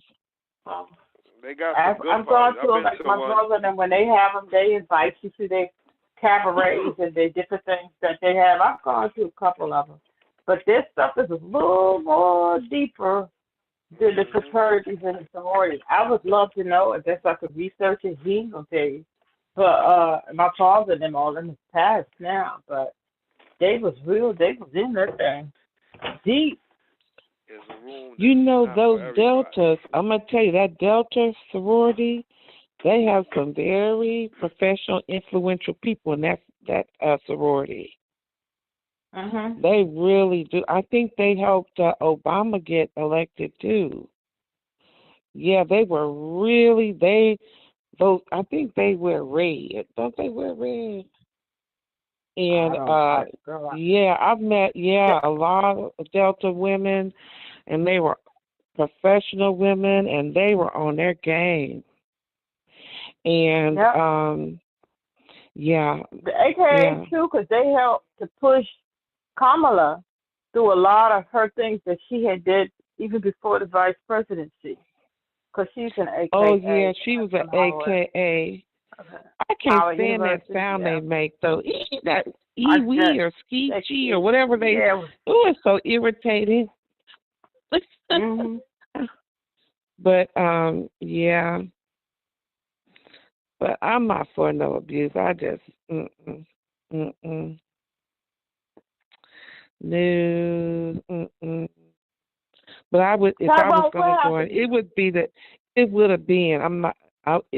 It would have been a graduate chapter. It would not have been no No, undergrad. not Mm-mm. undergrad, nothing like that. And at this point, I made it this long without fooling with it. I'm not going I to. know. I'm not thinking about doing that. Now I'll go maybe and support. Like I've been to their craft feed, Mhm. and I've been invited to their ball, their black and white ball, or and that kind of thing.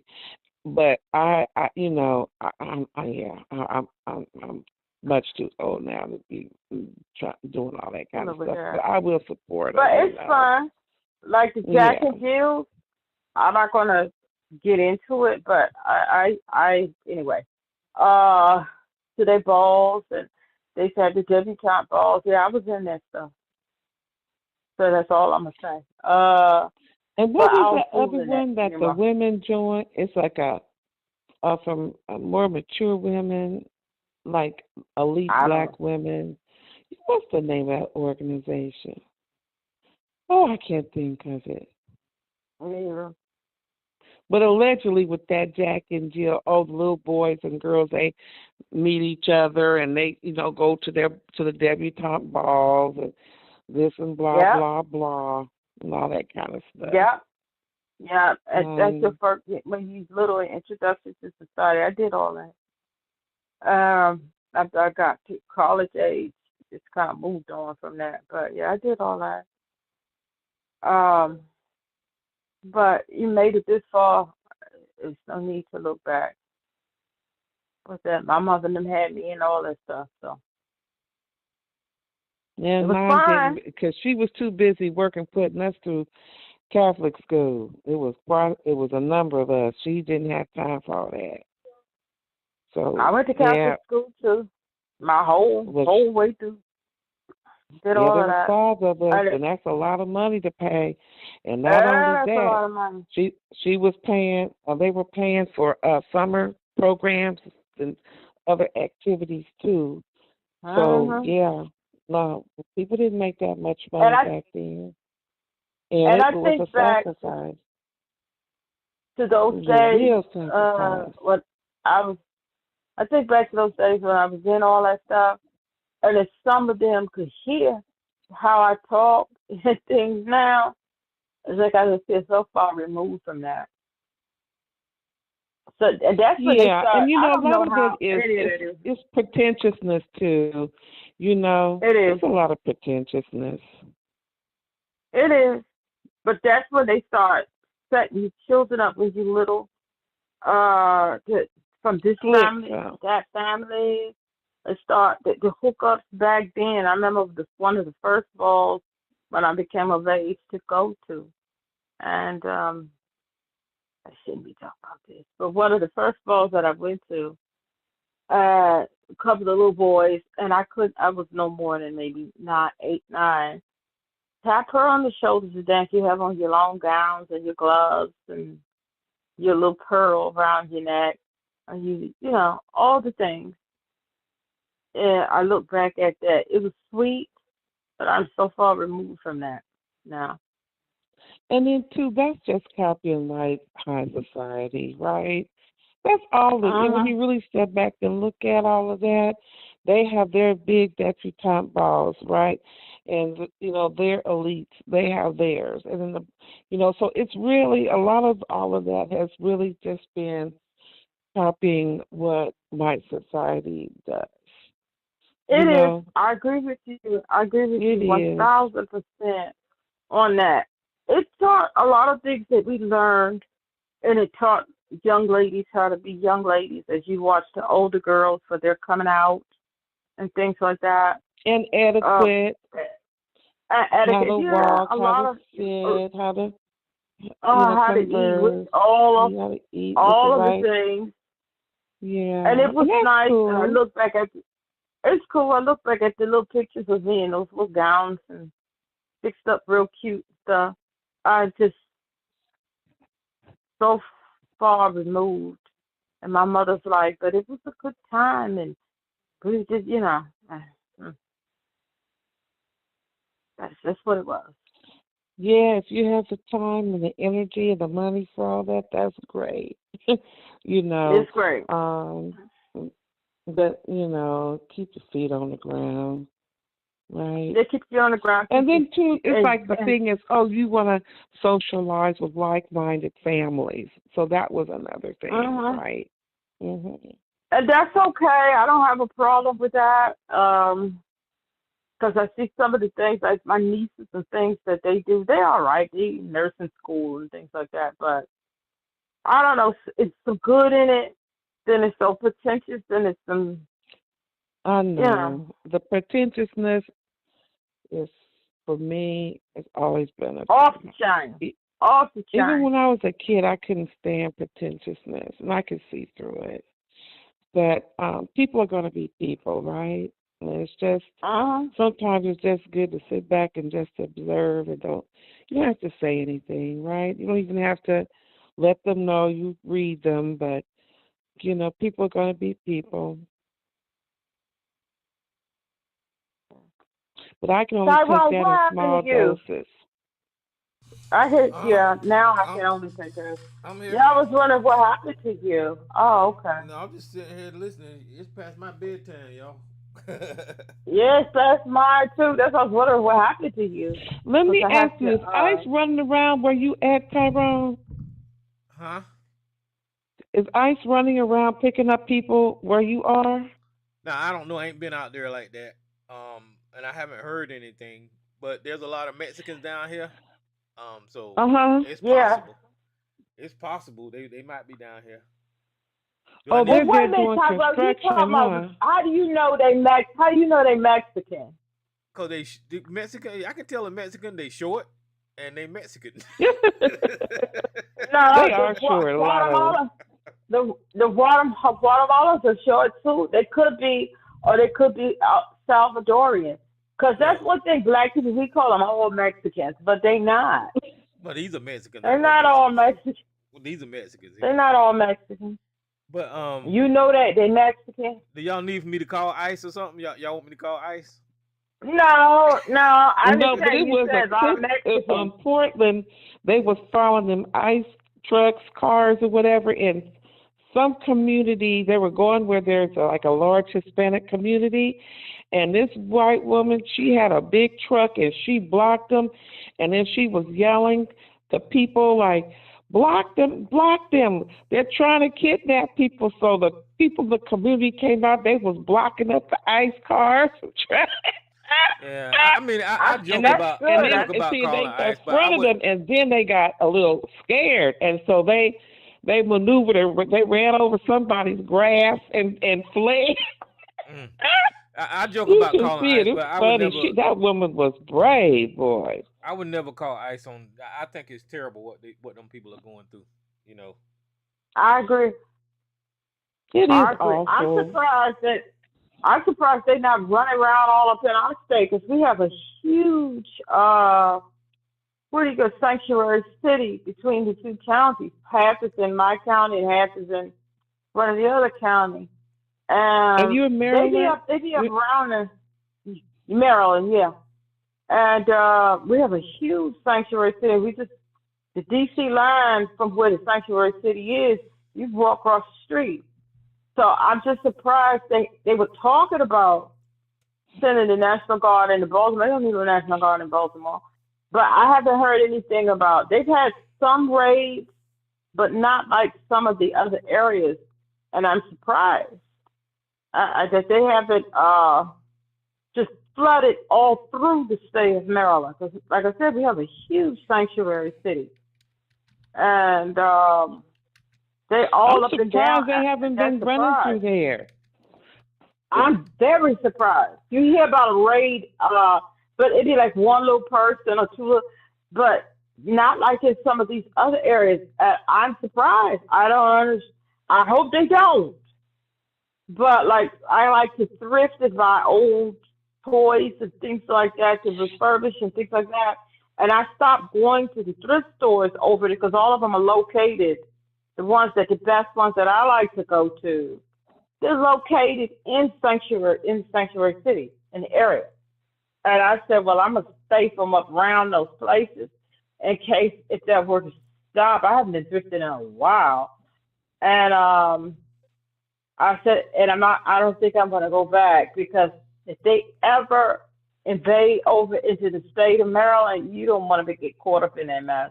Yeah, And cause I said I was ICE gonna is get me locking a up everybody. Hide your dog, hide your kids, hide your yeah. wife. ICE locking up everybody out here. Oh yeah, they going, especially the places where, Donald Trump didn't get the majority of votes, like California and Oregon. Hmm. I don't know what they're doing in New York City. I think it'd be harder for them because of the traffic and everything. Hmm. But they And, are really going at it. But and Chicago, yes, Chicago. but they have. That big place they raided, was that mainly black people in there? That I apartment, that's think what Last they were about a saying week it was. ago. overwhelming majority was, yeah. But I'm just shocked. I just do not understand why they have not invaded the state of Maryland. It I must just they be could get thousands of them. your governor must have be on good terms with them. Must something because they have not invaded the state of Maryland, and they could, if they were to, they could round up thousands. Yeah, And they the had this. schools and the There's a reason arms. why they haven't. Somebody There's a reason has an why understanding. Yeah. something's going on. By the thousands you could rate. I mean, all that sanctuary city is huge. And I just, I hope not.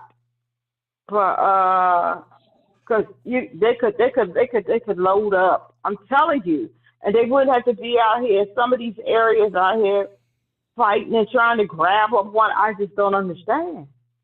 I understand.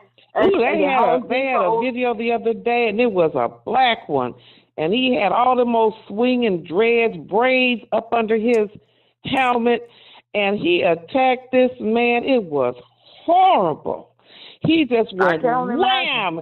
He had ran into him like a bull, and and the man, he fell on top of that man, and then a big white one came and jumped in. I'm like, this is a shame. It is a shame. It's shameful what's Yep. going on. But I know our governor and the local other leaders throughout the county, they already said they had put out that none of the police in any of the counties or the state police was not going to assist ICE. But other states did that too. They were not going to assist them. I'm just I hoping think they do not they tear invade. gassed or pepper sprayed some policemen who were there up in Uh-huh. Portland. I think. Did you see that? They had a man that had his Mhm. baby in a baby like in one of them baby carriers, and they were pepper spraying, and the spray was getting on the baby. He was trying. This makes no sense. It's just it's awful what's happening, and I fingers crossed and whatever else you want to do that they don't come and invade our state. I hope not because that would just be a terrible sight. And pick up the And all the schools and things that Ariana are Grande located up in the and pick up the sanctuary phone now. state Those of you who is still because those particular areas where they were, there's a lot of black people used to live there, and They black say people people have moved from there, and disappeared. Like, have they picked up they homeless have people? disappeared. But They gonna make them. mostly their They gonna areas, put them out there it's to just work them. in farms, I guess, or crops. So they're gonna get money per head. I forget how much they get per head to put them in those detention centers or those concentration Y'all, camps the or Dollar prisons Tree or wherever dictator they is send tripping them. out on the Time But that's magazine what they article say. that Some of them somebody said. homeless people are disappearing. So I'm just curious to see what that how this is. I don't know. I'm just very surprised they haven't invaded the state of Maryland. I really am.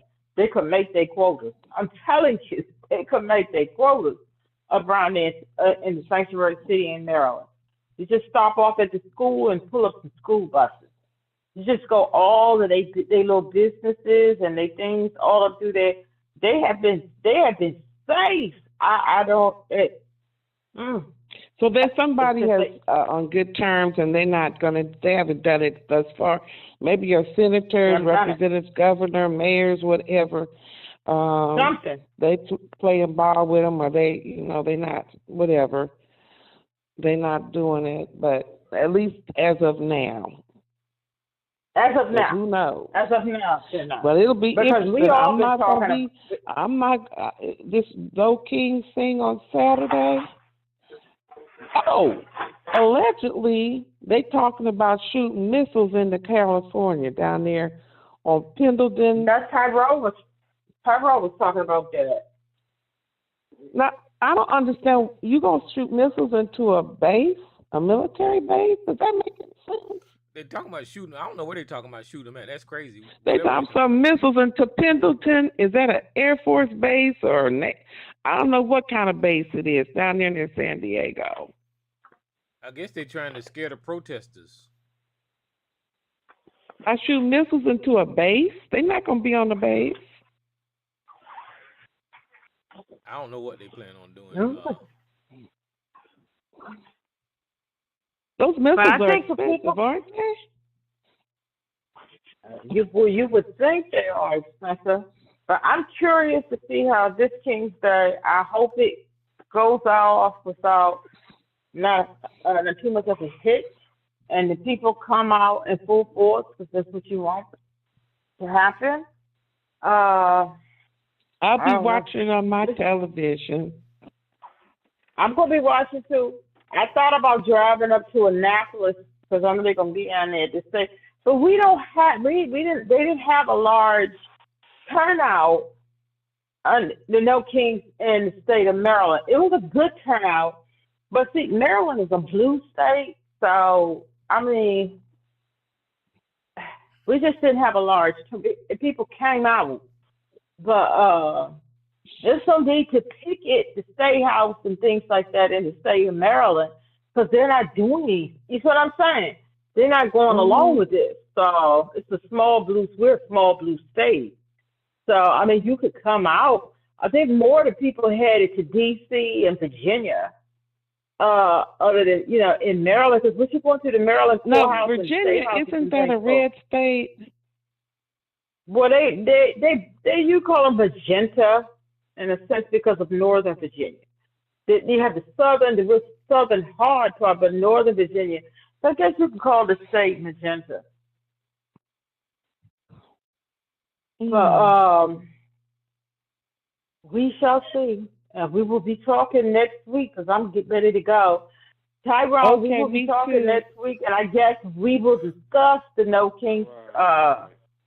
March, however that turn out. Let's hope it don't be bad. I hope everything goes off without too much, and that the people do come out.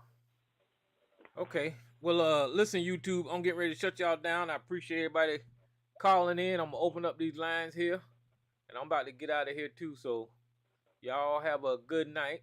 Q&A session is over. All participants are unmuted. Good show. Good show. Thanks, y'all. All right, appreciate that, man. Y'all take it easy.